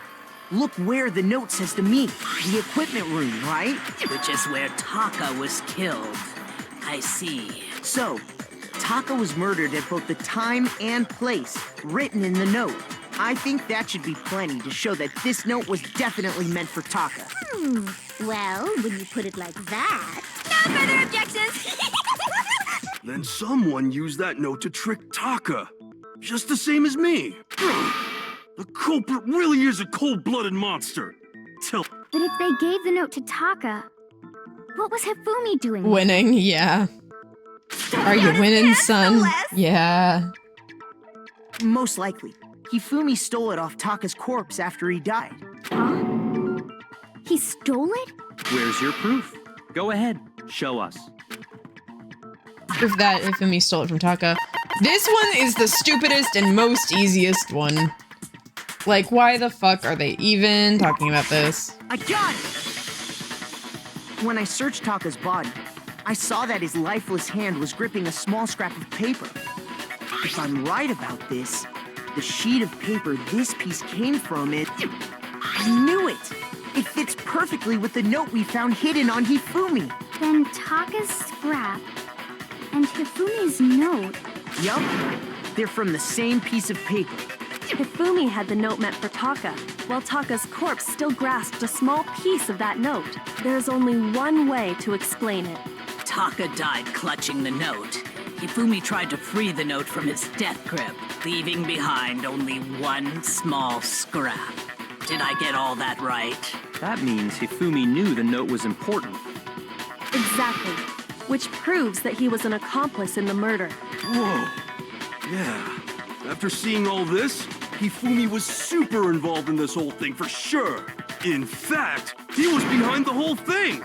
In fact, he's still He's alive. not still alive. Sorry. He's very dead. When we found him in the repository, Hifumi was truly and completely dead. The second body discovery announcement proves that. So then, who killed Hifumi? Whoever did is the mastermind, the true killer. So there's so many highs and lows in this case. For a first-time player, I knew who it was, but proving who it was tough. He was Yeah. killed in the repository. So he It's must a very have been killed roundabout not long solution. After transporting Taka's body. So, he must have been killed after Taka's body vanished. Oftentimes it's the loudest person in the room, and the person who was suspiciously silent during most of this trial. In other words, during that time, none of us have alibis. She was suspiciously loud. Wait, Gendering me and Sakura them were might together. give it away for people watching this, but they're suspiciously loud during the investigation, but when they're at trial, they're strangely silent. Stop trying to steal the spotlight, you stupid walrus! Who are you calling a walrus? Anyway, when they were killed bothers me too. But there's something that's been bothering me even more. And what might that be? The weapon they used to kill Hifumi. The weapon? Yeah, because I mean, according to the Monokuma file, the way Taka and Hifumi were killed was almost the same, with them having similar fractures and all. But Justice Hammer 3 and 4 were still laying around in the nurse's office and equipment room, right? So if Hifumi was killed in the repository, the culprit would have had to grab one of the hammers, kill Hifumi, then put the hammer back where they found it. But wouldn't that be seriously risky for him? I'm surprised. It seems there's some semblance of a brain knocking around that skull of yours after all. Hell yeah, it's packed in there good and tight. He's right, though. I don't understand it either. The Monokuma file makes it clear that they were So killed convoluted, using yeah. similar instruments. But if the hammers were Too many already laying shenanigans. around those other rooms, So the question is, how could But the mystery culprit video have games are gotten always their like this, hands on right? Either of the hammers. They've got to keep the player on their toes. Personally, I haven't a clue. So which hammer was used to attack Celeste? Number 1 or number 2? Those were accounted for in other rooms too. And I don't think either one is big enough to kill someone. Then, Is it not possible they used a different weapon? I don't think it is possible. They were both killed with the same kind of thing, right? so then, what was used to kill Hifumi? The weapon that was actually used to kill Hifumi. The whole picture surrounding this case won't become clear until we figure that out. Somehow I have to find the truth. And we're back. Oh my god, I feel like we're transitioning into this way more than we are almost anywhere else. What was used? Was it Justice Hammer 3? maybe Justice Hammer? well, what if there's one? How was the culprit? How did Nobody witnessed them carry. Sounds like a Justice Hammer 5 is about to make its appearance! No. Check out Murder Gear. Well, one thing's the murder weapon had to be one of the Justice Hammer, and... That's wrong. Yeah, I remember in the first one I had just winged it like that and had gotten it, and now I just winged it again and got it Murder again. weapon wasn't Suddenly a I'm Justice remembering Hammer that at that was all. exactly what I did No, the last time I played. It was something completely different. But, seriously? A different weapon? That was just Specifically, easy by a hammer accident. from the repository. The killer could have easily used that to kill Hifumi. Now, All the hammers in the repository were covered in flecks of grit and debris, but for some reason, one of them had been scrubbed clean. Huh? And the reason it had been scrubbed clean was most likely because it was used to commit murder. If the hammer got covered Yeah, I think in we all Hifumi's concluded blood, that, too. Of course they'd have to clean it off. Which is why I said it would probably be smart for them to just clean all of them. Has all kinds of hammers, and even some But flat I guess they didn't think about that. I think Gaming, whoever yeah. made the Justice hammers used those I'm a pro as gamer, basis guys. for their design. If that's true, that would explain the Monokuma file's note about the wounds being similar. So Hifumi moved Taka's body to the repository, where someone then used a hammer to kill him. And whoever did that is the true killer. The one Hifumi was working with. And the one who betrayed him. Hold on a moment. I still think it's strange to assume someone was working together with him. The way the graduation rule works, there is no benefit to helping someone else carry out a murder. So the idea that anyone would work together like that is simply ludicrous. We talked about this, did we not? We did talk about that there wouldn't be any reason for anyone to work together. At least that's what we thought at first, but... Yeah.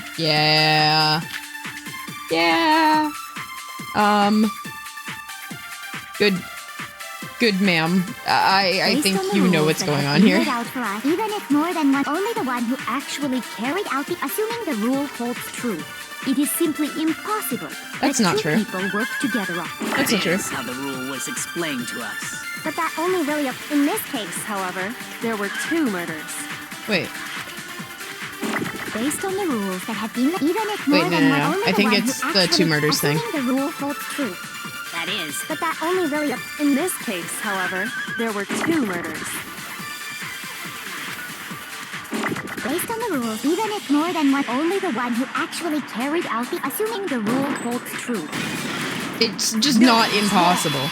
Just because it's not recommended and kind of dumb does not mean that it's impossible. Since there were 2 murders, it's at least plausible that more than one person was involved. What do you mean? If there'd only been 1 murder, then yes, the idea of an accomplice isn't really worth considering. Well, that's not true either. As we see in future installments, accomplices can 100% help in a 1 murder situation. Come on, game. Naturally, Oh, there we go. if only 1 person can be saved per murder, an accomplice has no risk versus reward benefit. Risk versus reward benefit? Unless you get close with other people who are in the school. In which case, yes, there are rewards. The payoff for working together. The reward that balances out the risk of taking part in a scheme. There's no point in being someone's accomplice if there's no benefit to you. However, if there were some potential mutual reward for the risk, then cooperation becomes possible. You're saying that 2 people could act as each other's accomplices to commit 2 separate murders. I think that's what the true killer told Hifumi. They would each have an accomplice for their crime, and based on the case's events, Hifumi would have been the first one to act, murdering Taka. They made him carry out the first murder so he couldn't back out of helping them later on. So in this case, there wasn't one single person committing multiple murders. Instead, each person killed someone. And it only looked like one person because that's how the true killer designed it to look. A single suspicious individual, a similar weapon used in each crime, disappearing bodies. By creating one seamless set of circumstances, they made it look like one person was behind it all. Interesting. The mastermind picked their target and managed to convince him to go along with their plan. And then, to avoid the no accomplices rule, they simply killed their accomplice. Which, if true, means that betraying Hifumi was part of the plan from the very beginning. That's just awful. How could anyone be so cruel? You think so? I can't help but admire its cunning.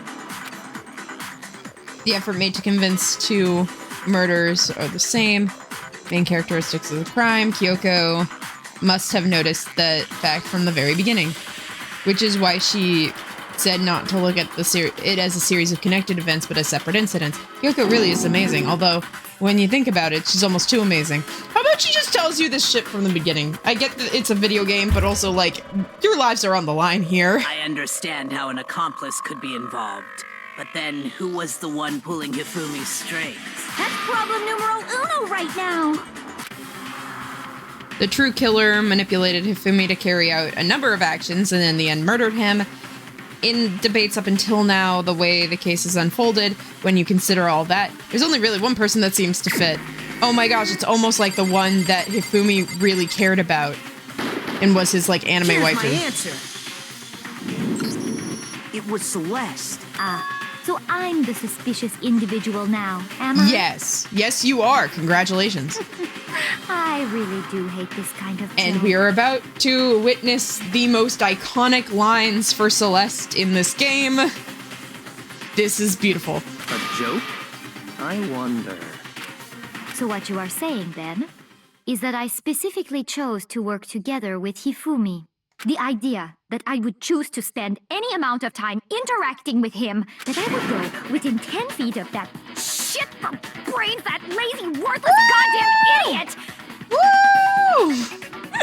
Yes, we finally get the angry well, we've seen it before in the game, but like we get the official accent break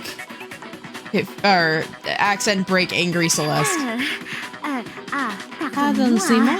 Just to be clear, there is evidence to support it. I love how he's like yelling at her and taking her down literally right next to her. It's beautiful. It is. Throughout the investigation, there was certain behavior that was common only to the two of you.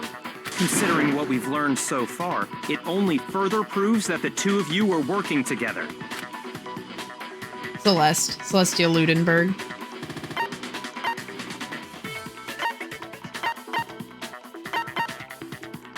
I got it! The behavior they had in common has to do with the suspicious individual in the suit, doesn't it? The only ones who ever actually saw Robo Justice firsthand. Oh, so did they Celeste pose him while he was Hifumi. unconscious? Shush. That's The rude. adults are talking now. Sorry.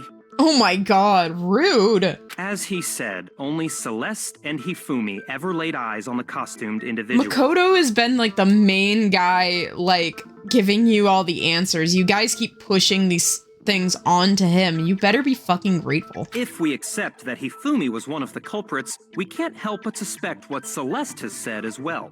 Are you saying everything they told us was a lie? After taking Hifumi to the nurse's office, we all began our search for this individual, correct? And not too long after that, do you remember what Celeste said? I saw a shadow. Something moved around on top of the stairs.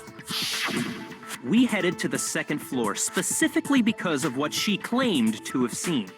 Next, to draw us all to the physics lab up on the third floor, She let out a blood-curdling scream. and when we'd all come to see what was wrong, what was it she said?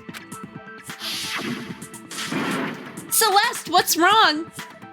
That was a rather intense scream for someone like you. I saw him, the strange costumed man. He ran off as soon as I screamed. I was blocking the stairs, so I headed further down into the hallway and disappeared. Okay. Once Here we she'd done her job of getting us all up to the physics lab, it was time for her partner to get to work. What was that? It came from downstairs. It must have been. Hifumi, he's in the nurse's office. This is bad. We've only seen this flashback It was 3 to times get during us this to divide trial. into 2 groups, so that we would discover both bodies at the same time? In fact, Celeste was precisely the one who proposed that we split up. Then what? Then why don't we split up into 2 groups? I'll be leading the hunting party. That seems more interesting. Very well. Then Makoto and Hina, you come with me to the nurse's office. I will leave the capture of the suspicious individual to Toko, Byakuya, and Sakura. Well, if Celeste and Hifumi were working together, all those chance events suddenly become connected. And on top of that, that piercing cry of yours early on. That was to That was signal not a Hifumi, piercing wasn't it? cry, but alright. It was your way of telling him, we're on the 3rd floor. Everything's going according to plan. Why else would you let out a scream that could have carried across the sea? I just realized another strange thing. When we found Hifumi in the nurse's office, who we now know was only pretending to be dead. I certainly was not expecting this. I did not imagine that Hifumi would be murdered. Celeste, you were the first one to say he'd been murdered. You wanted to make sure we wouldn't have any doubt in our minds. Byakuya actually carrying his weight? Yeah. I don't believe it. Everything. The whole thing was one big rare act. time where Byakuya doesn't just throw everything onto Makoto and call it a day. Hina, you were with Celeste when Hifumi's body disappeared, right? Yeah. I was feeling kind of sick, so Celeste took me to the bathroom. Wait, then that was... She wasn't worried about you. She just saw a chance to help Hifumi sneak out of the nurse's office. Each piece isn't much by itself, but start putting them together and the picture gets very ugly indeed. That's what I was saying. I'm like, she was awfully loud during the investigation, but then the moment we get to the trial, she shuts up. Wouldn't you agree, Celeste? I have no idea what you mean. Don't bother trying to deny it. You made one fatal mistake. Oh, did I? I didn't even catch it myself when you first said it, but looking back, I can say that that one little slip-up was your undoing. What are you talking about? I'm talking about what you said after Hifumi's body disappeared and we returned to the nurse's office. They must really be enjoying this. Enjoying the sight of us standing around, frightened and confused. We're all going to die here. We're all going to die, just like those guys died. I remember her saying that too, but... Then pay attention. Sakura, then Makoto showed up and told us Hifumi had been killed. So Sakura and I left with Makoto. Once we were in the hall, we ran into Celeste, and the 4 of us headed to the nurse's office. Now, the entire time we were together, none of us said anything about Taka being dead. Think about it. Celeste's comment doesn't make sense. It was completely out of place. Yeah, I see what you're talking about. Although I don't really get what it means. You hear that, Celeste? Everyone's having some trouble understanding. Could you repeat what you said? If you're really not the culprit, you shouldn't have any problem repeating it, right? Byakuya said Celeste's comment doesn't make any sense, but what is he alluding to? I think when Celeste said that comment originally for me, I just assumed she was talking about the past tense of, like, other people having died. All I said, they must really be enjoying the sight of us standing around. Frightened. They must be positively, we are all going to die here. Oh, shit. Okay. Nope, that's fine. Shoot! All I said, they must really be enjoying the sight of us. They must be, we are going to die. And that is all I said. And that's all it takes. What was so strange about Celeste's comment?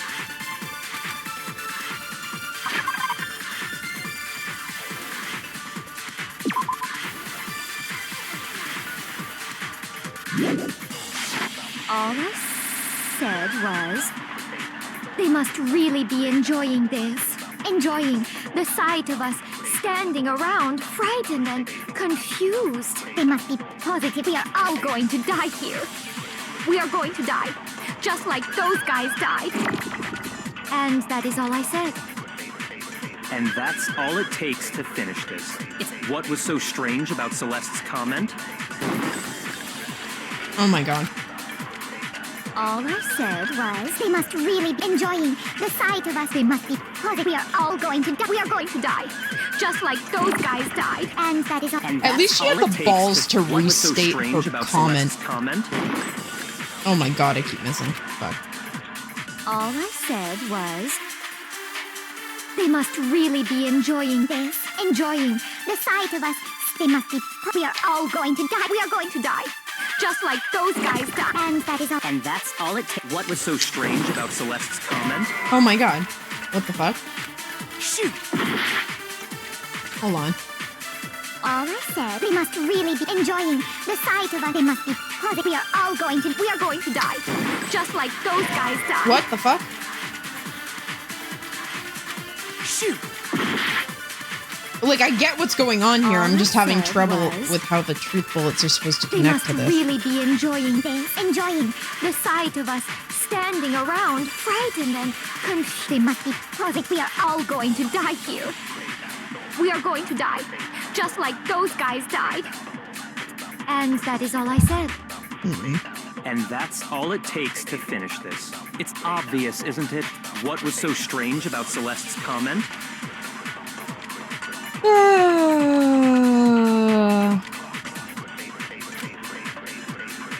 Oh my god. All I said was, All she said they was, must really be enjoying this. Enjoying the sight of us standing around, frightened and confused.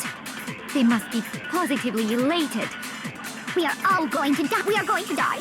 And that is all. And that's all it takes. What was so strange about Celeste's comment? oh, okay, I got it now. Hold on. Give me a minute. All I said I've got was, this. I'm they cooking, must guys. really be enjoying the sight of us. They must be positive. That We are all it going is to die. We so are going to strange die. that she Just said like those guys. I still don't, that doesn't really make sense to me, but I mean, process of elimination, yeah. That's right. There's no reason Celeste should have said, just like those guys died. When she said that, I appreciate none of us the had guide told her Taka was in the dead. chat, but I'll be okay. She's not the main character. Cool note of detail.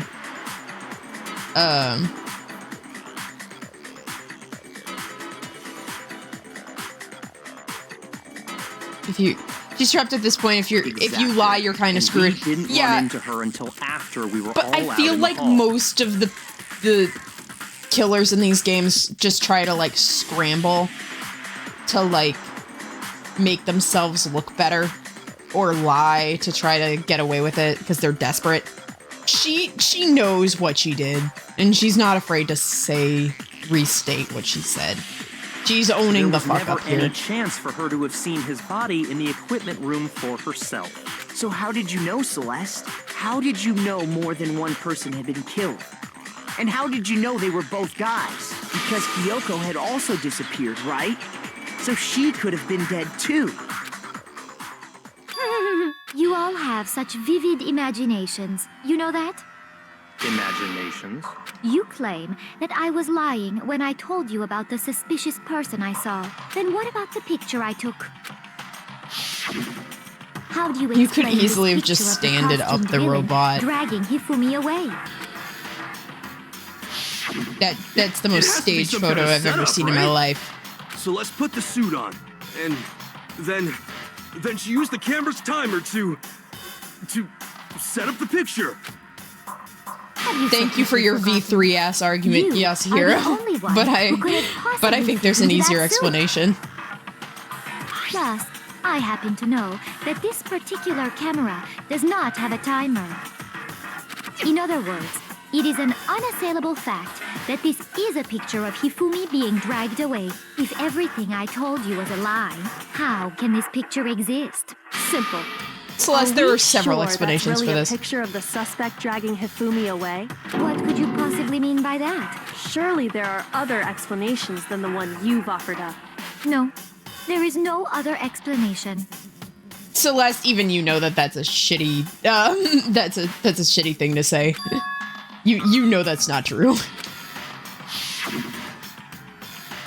If the picture was if it wasn't a picture of the suspect dragging Hifumi away, oh my god, I can read. The only other possibility is Hifumi and the suspect are dancing. No, Hifumi is dragging the suspect away. Hifumi and the suspect had been drinking. What? I got it! It's not a picture of the suspect dragging Hifumi away. I would say it's a picture of Hifumi dragging the suspect away. That's certainly within the realm of possibility. They're just trying to frame The it. one being dragged off in that picture isn't Hifumi, but the person in the robot suit. We've simply been led to believe that it's the other way around. And the strange costume might only exist to lead us astray even farther. If you saw someone wearing something like that in this situation, of course you'd notice and be suspicious. That's what happened! You put me to sleep and made me out to be the bad guy in all this! Exactly. Such a thing is utterly impossible. Hifumi was dragging him away? Ridiculous. Is it? No. I don't think it's ridiculous at all. Then shut your mouth and allow me to educate you. Celeste thinks she can prove that there's no way Hifumi was dragging the suspect away, but is that really possible?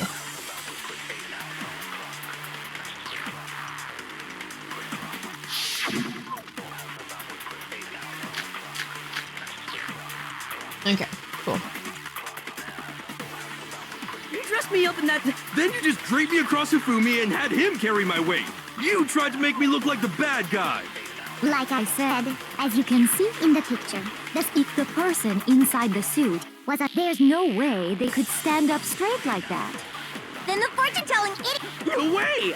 Well, they can't bend at the waist. You dressed me up in that suit after I passed out. Then you just draped me across Hifumi and had him carry my weight. You tried to make me look like the bad guy. Come on, let me change it. Like I said, there we go. Ridiculous. As you can see in the picture, if the person inside, there's no way they could stand up straight like that. We know that's a lie. No. We know that the costume can't bend at the waist at all. No. Even if the person inside the suit were unconscious, they could still stand up like that, because that Robo-Justice suit had a certain characteristic. Oh my god, don't be vague. We've already heard this a million times. That's right! They totally made a mistake when they made it, so it couldn't bend at the waist. I'm not so sure that was a mistake. I think the suit was designed from the beginning to be used the way it was. That it could stand up. Ooh, that sprite of hers is not used often. That's Celeste nice. and Hifumi took the suit they'd specially designed and stuffed Hiro into it. That's how they were able to fake that whole thing.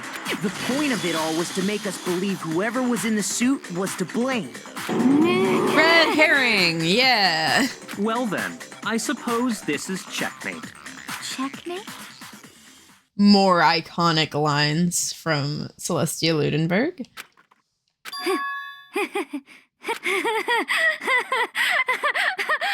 Don't make me laugh, you idiot! What do you mean, checkmate? Celeste? Clearly, you want to cram me into your little guilty box. Well, there's one little problem. Have you already forgotten what Hifumi told us as I he love lay her dying? desperately trying to keep the accent on, even when it's clear that she dropped it a long time ago. Hifumi, who was it who attacked you? Who tried to kill you? Who tried to kill me? That's right, I remember their name. Yes, Hiro. When we asked him who had attacked him, his answer was quite clear, was it not? And now her voice is totally different. He said, and I quote, Yasuhiro. In other words, Yasuhiro evaporate! Right, but my name isn't really Yasuhiro. It's actually Taro. Your confusing statements don't make any sense. You're only making things more complicated. He did say Yasuhiro, but are we sure he was really pointing the finger at Hiro? What the hell are you talking The about? name switch is a classic in these kinds of games. Kyoko, what do you mean by that? Think No, back you to will burn how alive. Hifumi used to talk to us. Celeste. Unfortunately for you. How did he refer to each of us?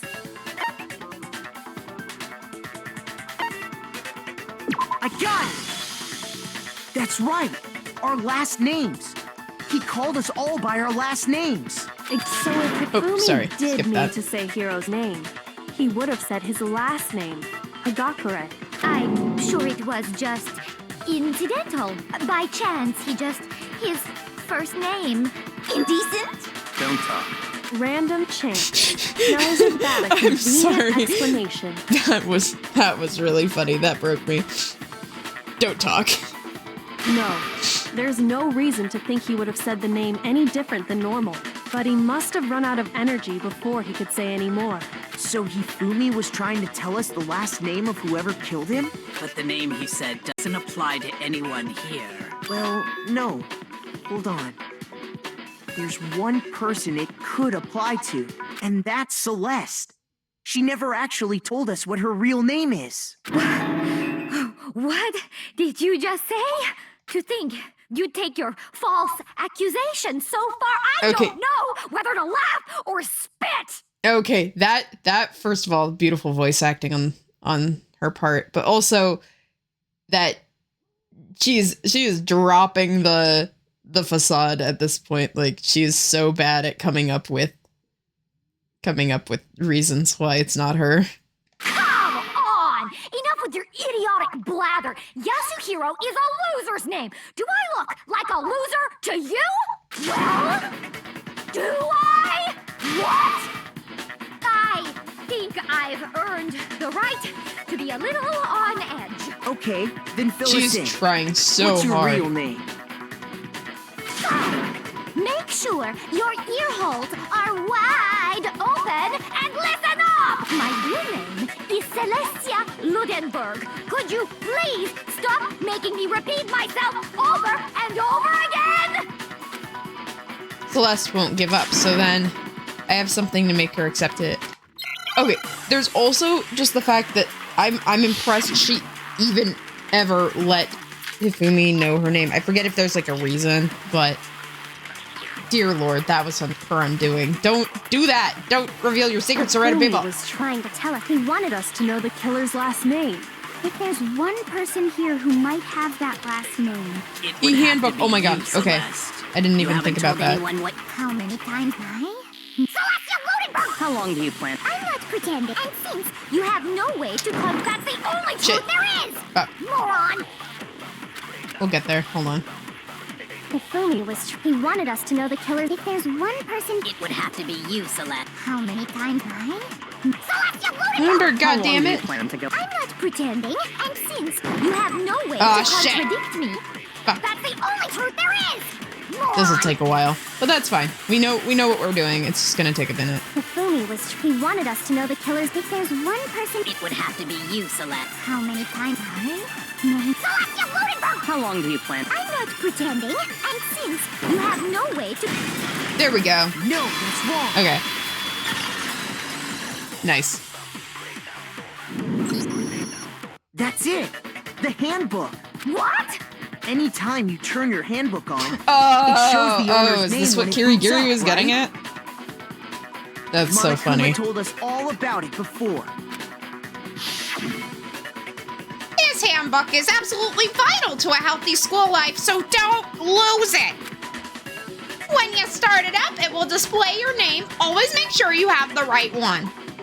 Now, this is not for your everyday handbook. It has so many more uses than that. So all we have to do is check her handbook, and that'll clear up everything. That's how we can find out Celeste's real name. That's an invasion of privacy. I refuse to cooperate. Celeste, can you please just tell us what really happened? Please, just tell us. Even when I'm put in check, it's just my nature not to give up. Because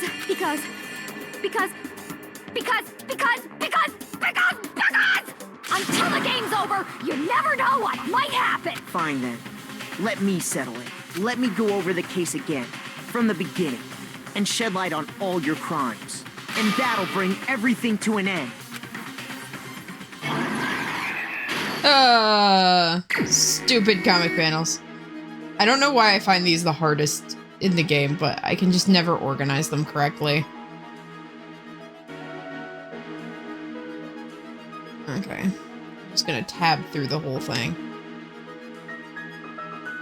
Just to take a look at it. They're drawn beautifully, though. The messiness of it is actually pretty cool.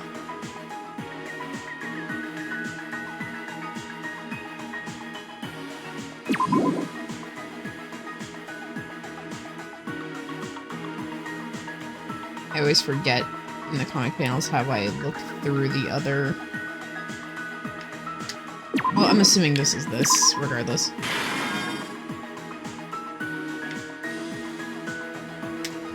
Come on, where's the... How do I scroll through these? Oh, there we go. Figured it out. This one is from the last trial, so that we don't need to use that.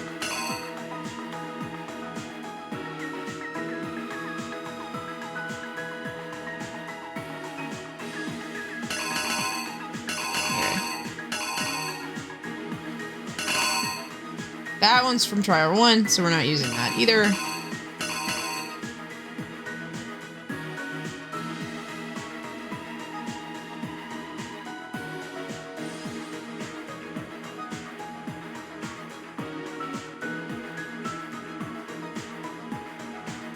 Okay. That's when she took the picture, right? Over here. Okay.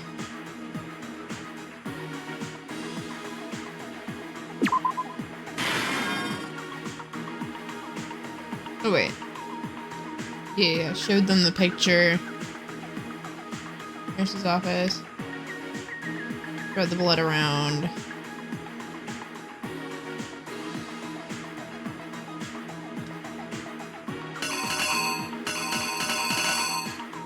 Sim 3, right?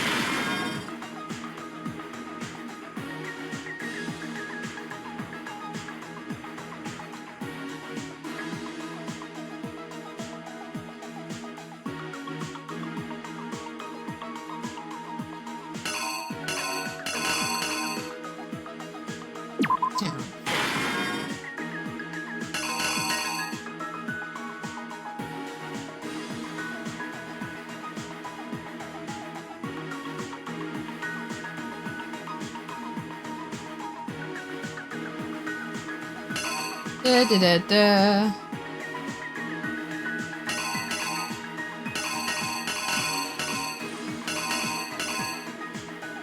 Wait, hold on. No, because he pushed it. That's my mistake. Okay.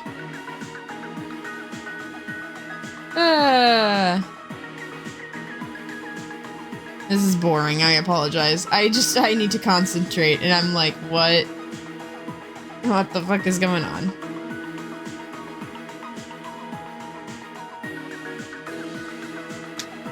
Justice number 3 is supposed to be over there.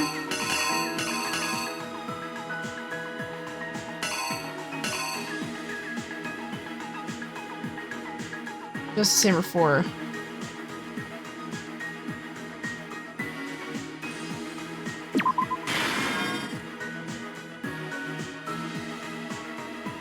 We're reading the clock over here.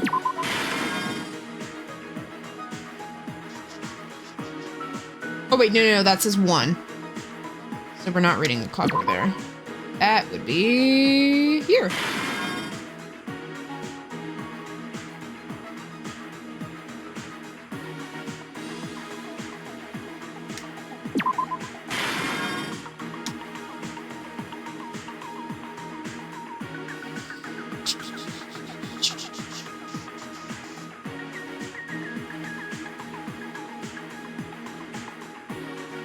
He turned his back.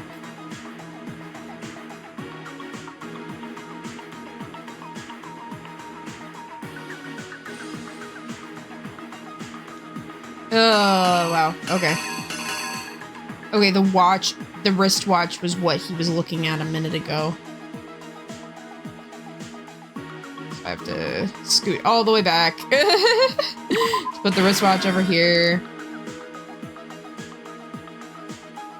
I think it's the last few that have me confused, but luckily I think if I go for it, I have enough hearts where I won't die and have to do it again.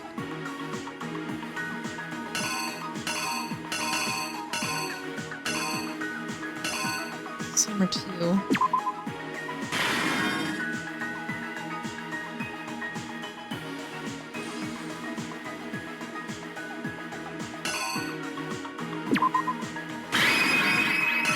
Okay. Yeah. The killer is. We'll figure out. I probably screwed up at least one place, but we should be able to figure it out. Someone to help carry out the murder. Hifumi, with an accomplice. the killer was able to execute a number of otherwise impossible schemes. Oh, shit. Okay. I didn't expect me to be wrong that soon.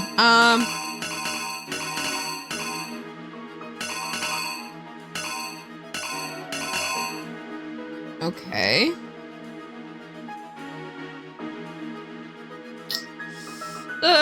Okay. Is Justice Hammer's one in here?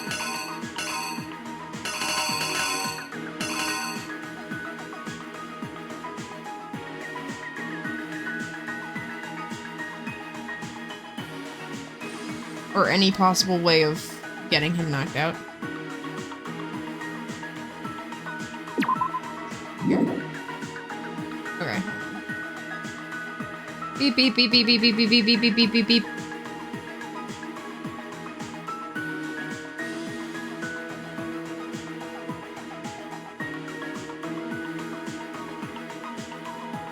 Okay, 1 o'clock. Oh, 1 o'clock first. And then I see. Okay.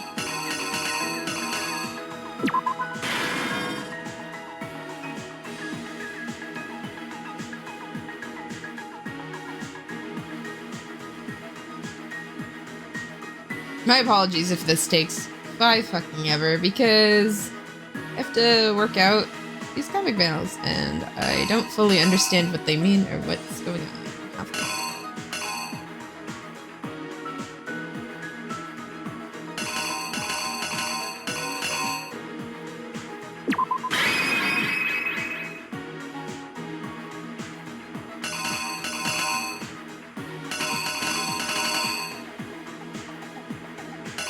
It's not really a bad one to cover, right? Here's exactly what happened. Yeah. Okay, there we go. First, they convinced someone to meet them in the rec room last night at 1 in the morning. That someone they met with was Hero. The murderous duo intended to pass Hero off as the prime suspect. So when they met up with him, they drugged him, knocked him out, and stuffed him into the Robo-Justice suit.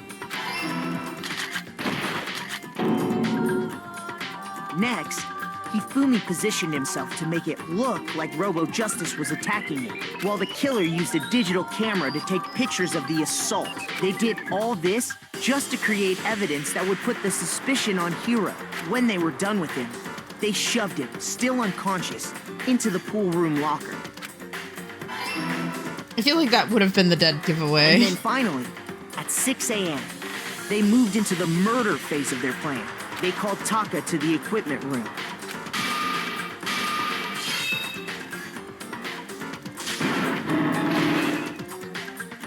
And that's where Hifumi killed him, making it the scene of the first murder.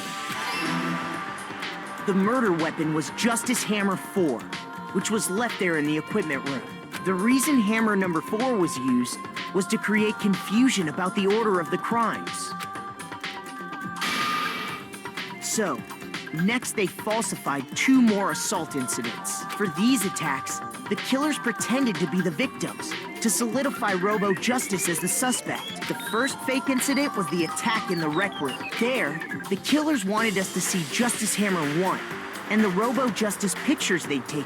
They wanted to make sure we bought the surprise attack story. The second fake incident was the attack in the library. This time, they planted Justice Hammer 2. I never made it hydrate. And then injured Hifumi. Yeah, hold on. Why don't I hydrate while I'm here? With these 2 incidents, the killers were able to create a certain preconception in our minds. There we go. That the suspect was Thank you increasing for the the hydrate, size of the Redeem. hammers and attacking people in order as they did. We fell right into their trap and started looking for the suspect based on that. But Okay, that was correct. Cool. while we did that, we left Hifumi alone in the nurse's office. This was exactly what Hifumi was hoping for. He took a blood Magical girl transformation and turned the room into a crime scene in which he himself had apparently been brutally murdered. let out a scream to draw us back. And when we returned, that's what we found. Meanwhile, the other group that had been out searching found Taka's body at the same time. Thank you. So when we heard the body discovery Thank you so much. we naturally assumed it was for Hifumi. We left the nurse's office, and Hifumi once again took advantage of the situation. He simply got up and made his escape. When we learned his body had disappeared, we all rushed back to the nurse's office, and once again, Hifumi had the chance he was waiting for. This time, he snuck into the equipment room.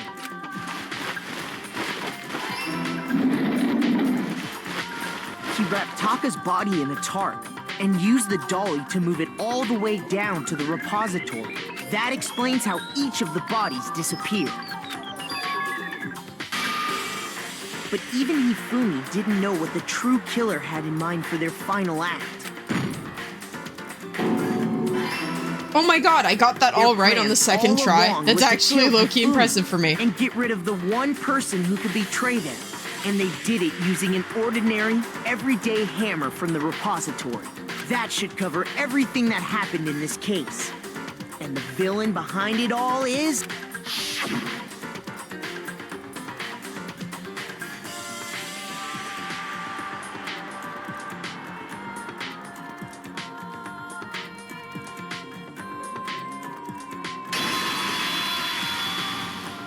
Celeste.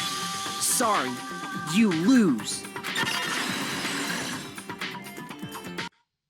I lost? When was the last time I was forced to utter such words? They hang heavy around my neck. Then you admit it? You're the killer? Listen to you, trying to take charge, as if you're my private instructor. I, Celestia Ludenberg. Actually, no. Taiko Yasuhiro is fine. Taiko? So, you finally accepted it.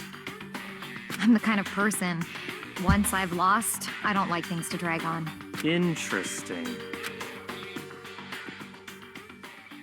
Yeah, well, I mean, yeah, you lost a while ago, so I'm kind of impressed that it's just now that you're saying that, but okay.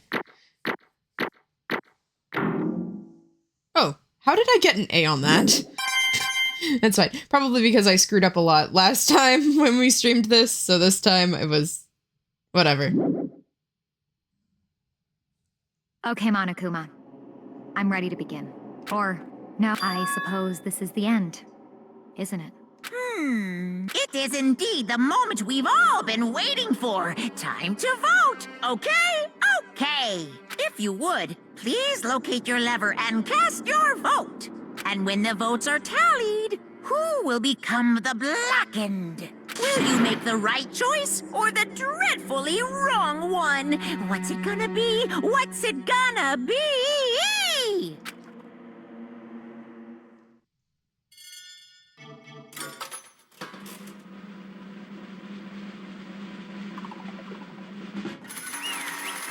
Yep, and there she is.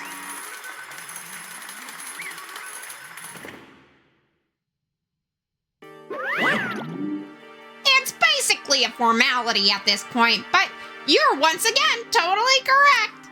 The blackened this time, the true killer who devised the whole stinking scheme was Celestia Ludenberg, or more precisely, Taiko Yasuhiro. Honestly. Well, I lost. Well, that sucks. Okay, because she's dropping the accent, so will I. I guess trying to work with someone else was a mistake after all. Hifumi's ineptitude was beyond all my calculations. I knew it. So, you did approach Hifumi with this plan. But how did you get him to agree? I can't imagine he would have happily agreed to commit murder. I'm sure she relied on her specialty, lying. My specialty! Don't make me laugh. I didn't have to lie to get him to agree. So then did you use, you know... I knew you'd figured it out, Kyoko. You're absolutely right. To get Hifumi to act as my accomplice, I used her.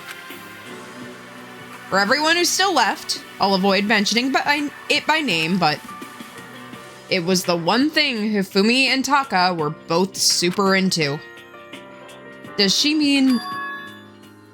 Is she talking about alter ego? Say what? What?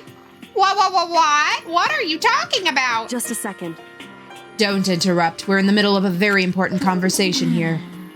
I'm totally out of the loop as usual. In How other sad. words, Then you're the one who stole it. Indeed. That's right. I see. And you used it to drag Hifumi into the plan you'd come up with. Right again. Last night, after we had our meeting about how it disappeared, I paid Hifumi a little visit. What are you doing here? Actually, I was hoping I could talk to you alone. It was about what was stolen. I know who did it. what? Are you okay with this? It was Taka. He stole it. So then, And I have proof. Would you like to see it? As it turned out, I had found a use for that digital camera. I had taken you-know-what to Taka's room earlier and took pictures of it there. I deleted the picture as soon as I had shown it to Hifumi, of course. Damnation! So it was him. But how did he do it? She was supposed to yell if either of us got anywhere close to her. You are correct, which is why Taka forced me to steal it. Say what? as for me, Please forgive me. He threatened me. Oh, He did? as for me, He came into my room last night unannounced and then... It's odd for me to even say. He abused me. Wow. Wow. Accusing Taka of that to like... Ooh, I get being desperate, but oh my god. He took pictures. He said if I did not do as he asked, he would show them to everyone. So I had no choice. damnation! That's a crime. An absolute crime. I knew he'd gone a little crazy, but Say what? I never imagined he would go that far. It was amazing how completely he bought it. I can't express how enjoyable that was. I'm about to say something I've never said before in my life. I'm going to kill him. I'm gonna fucking kill him. most unfortunate. Wait, please. If you go now, you will be playing right into his hands. Actually, Taka is planning to use her to escape. He said he has made you his target. What? Escape? Don't you mean? Taka is going to try to kill you. Indeed. Hi, Megan. Nice to see you. Thank you for joining. We're kind of at the tail end of Trial 3 here, but we're making our way through. And also, he kept her to himself. That bastard. Bastard. Honestly, Can we allow him to continue with these barbaric acts? Absolutely not. How could I? She... I swear, I will save her! actually, Then, would you like to join me? It just so happens that I have come up with a plan. I have devised a way to reclaim what he has stolen and escape this dreadful school. And with that, it is complete. Huh? What are you talking about? Oh, nothing. Hifumi agreed without a second thought, huh? The effect that that item had on him was, remarkable. The power of love, even a love twisted as that, can still drive people mad, it would seem. You disgust me. I see. I have another question for you. Was that strange costume Hifumi's creation? Indeed. Yeah, bleh. I keep wanting to slip into her fake voice, but this is her real voice now. Yeah, it was a real pain in the butt, too. All I asked him to do was make something to hide the face and the general body size. I had no idea he'd make something like that. But it's my fault for picking him in the first place. But... So, why'd you decide to make me the suspect? Because you're an idiot, dude. I'm sorry to put it that way. You've got a low IQ. Yeah, basically what I just said. That's it. Let's see. And in that regard, I made the right choice. I'm so glad your stupidity surpassed my every expectation. Life must have been tough for your parents, though. It was so rude. Feel like I could cry. Oh, sorry, I keep hitting the X button. But when you were explaining your plan to Hifumi, how did you explain the part about him playing dead? Oh my god, stop doing that. What she's asking is, what was Hifumi supposed to do after that? Assume that you had let him live. Are you okay with this? I love the background dialogue is still her accent voice, even though she's dropped that by now. That's simple. After he did his part and pretended to be dead, once someone showed up, I told him that he'd been seriously wounded. He was on the verge of death, but he just barely held on. And he really believed that? Well, of course. That was all there was to it. As I explained to Hifumi, the plan was, while you were all questioning him about what had happened, I was going to murder someone else. At that point, Hifumi would have an alibi, so no one could doubt him. I told him that, and he believed it.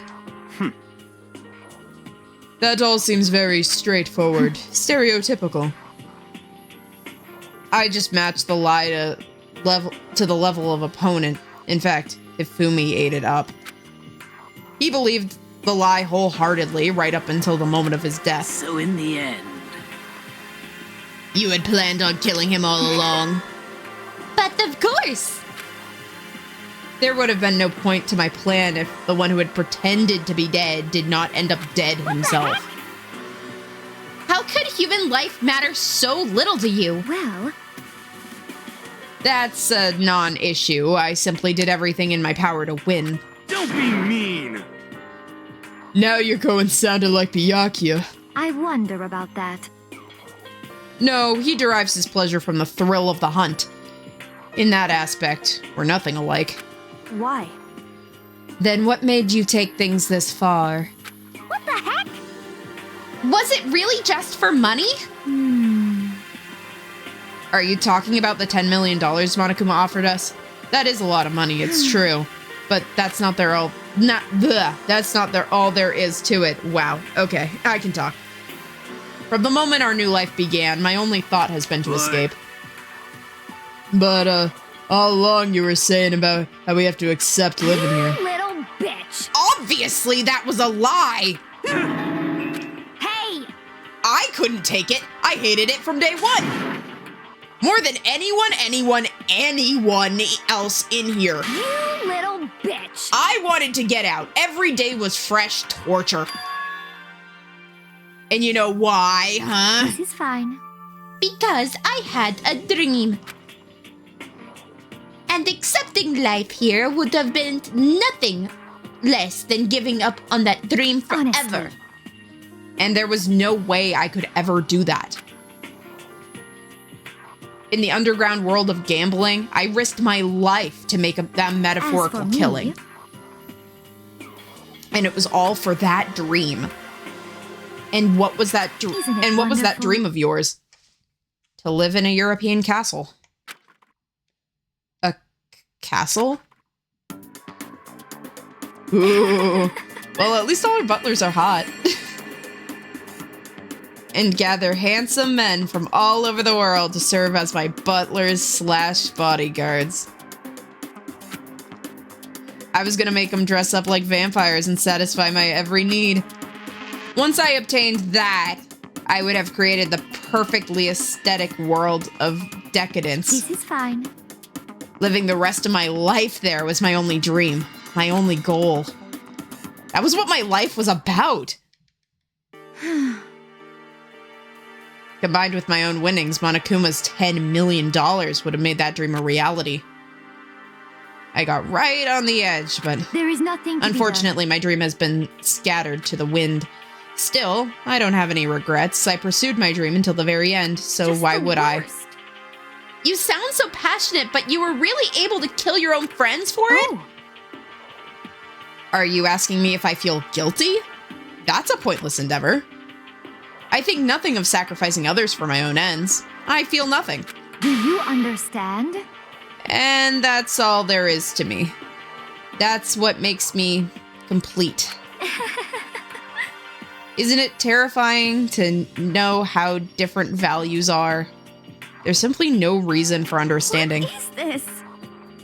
That's why we should have been saying, and plus, how can you be so calm? Don't you realize you're about to die? Why aren't you scared? My ability to lie is unrivaled, and I take pride in that. It's not just other people, I can fool my own emotions. The conscious deceives the unconscious. Okay, I see what she's saying. And that's why you're not scared? Yes, indeed. That's right. I don't fear death. Kill me however you like. But you know, if I could be reincarnated, if I had a Isn't it choice, then wonderful? I think I would like to be back as Marie Antoinette. Hey, You just get executed again. Celeste smiled, and then when she did, it looked to me like a poor effort to force it. She claimed she could fool her own feelings, but that statement itself must have been her final lie. That weak, fake smile is what betrayed her. Chills! Kills! You all done? Okay, let's get rolling. The blackened disturbed the peace and must pay the price. Now then, I prepared a very special punishment. For her, the ultimate gambler. Give it everything we've got. It's punishment time. I guess I'll let Kyoko hold on to this. What? Will it really give you the hope you're looking for? I can't say I ever saw it that way. Which is why, actually, it's not important. Well then, take care, everyone. Gay. Perhaps we'll meet again in another life.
It's over.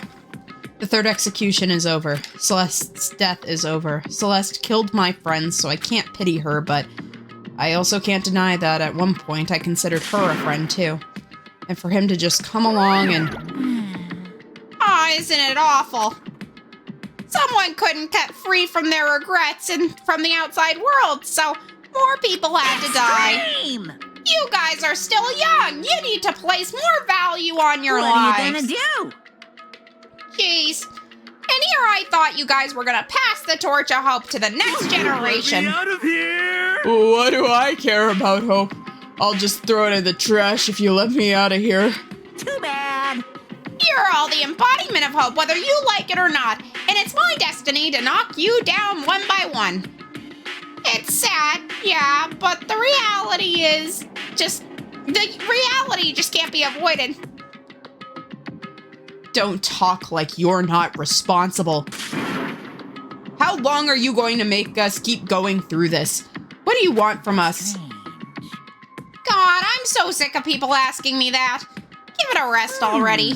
So anyway, Kyoko, did you get some kind of key-type object from Celeste? Hey! So, what's the deal with that? What? Huh? What's the matter? So then, I'll answer your question if you answer mine. What did you do? What did you do to me? Ooh. What? hey, Answer me. What did you do to my body? Ooh, how exciting. Oh, man. Oh, jeez. What do you mean? What did I do? I have no idea. I don't know anything about it. What was that just now? The mastermind did something to Kyoko's body. What does that mean? Okay, things are getting kind of awkward. I thought it was about time that we get out of here. Meanwhile, you guys can go and enjoy your school life. If you get lonely, give me a shout. Not that I'll do anything about it, of course. See ya later. Rude. Okay, Monokuma disappeared, leaving us all depressed and in despair. Although it wasn't all despair. There was, one small hope. Hey, Kyoko, Monokuma already mentioned it, but what's that key that Celeste gave you? Most likely.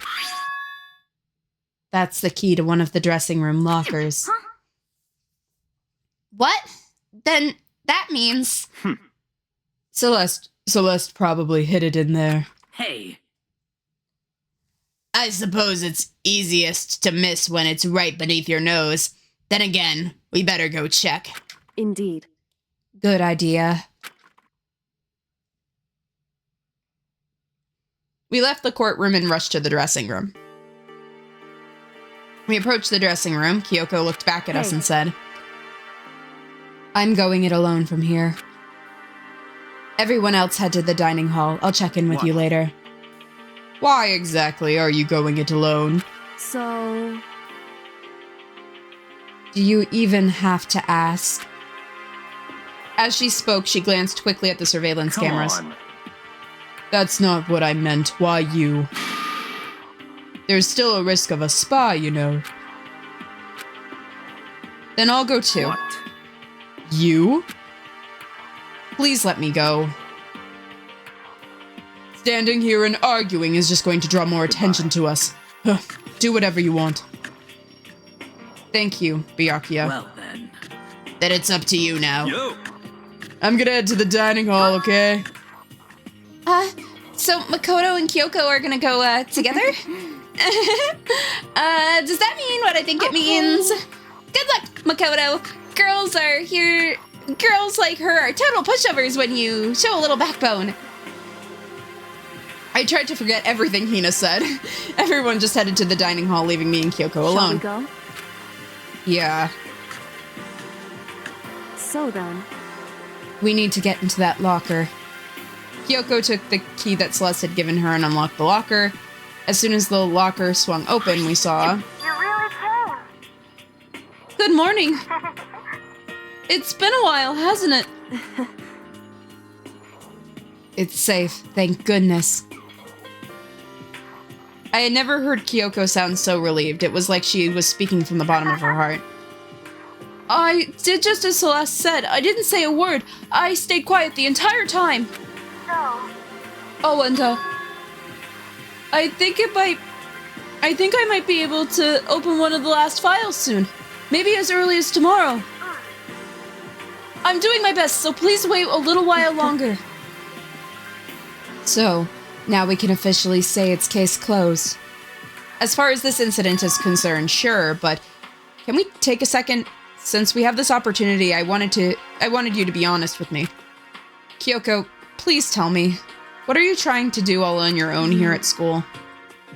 Is that why you wanted to come in here with me? Regardless, that's not something you need to know right now. I don't need to know? That just makes me even more worried. Worried?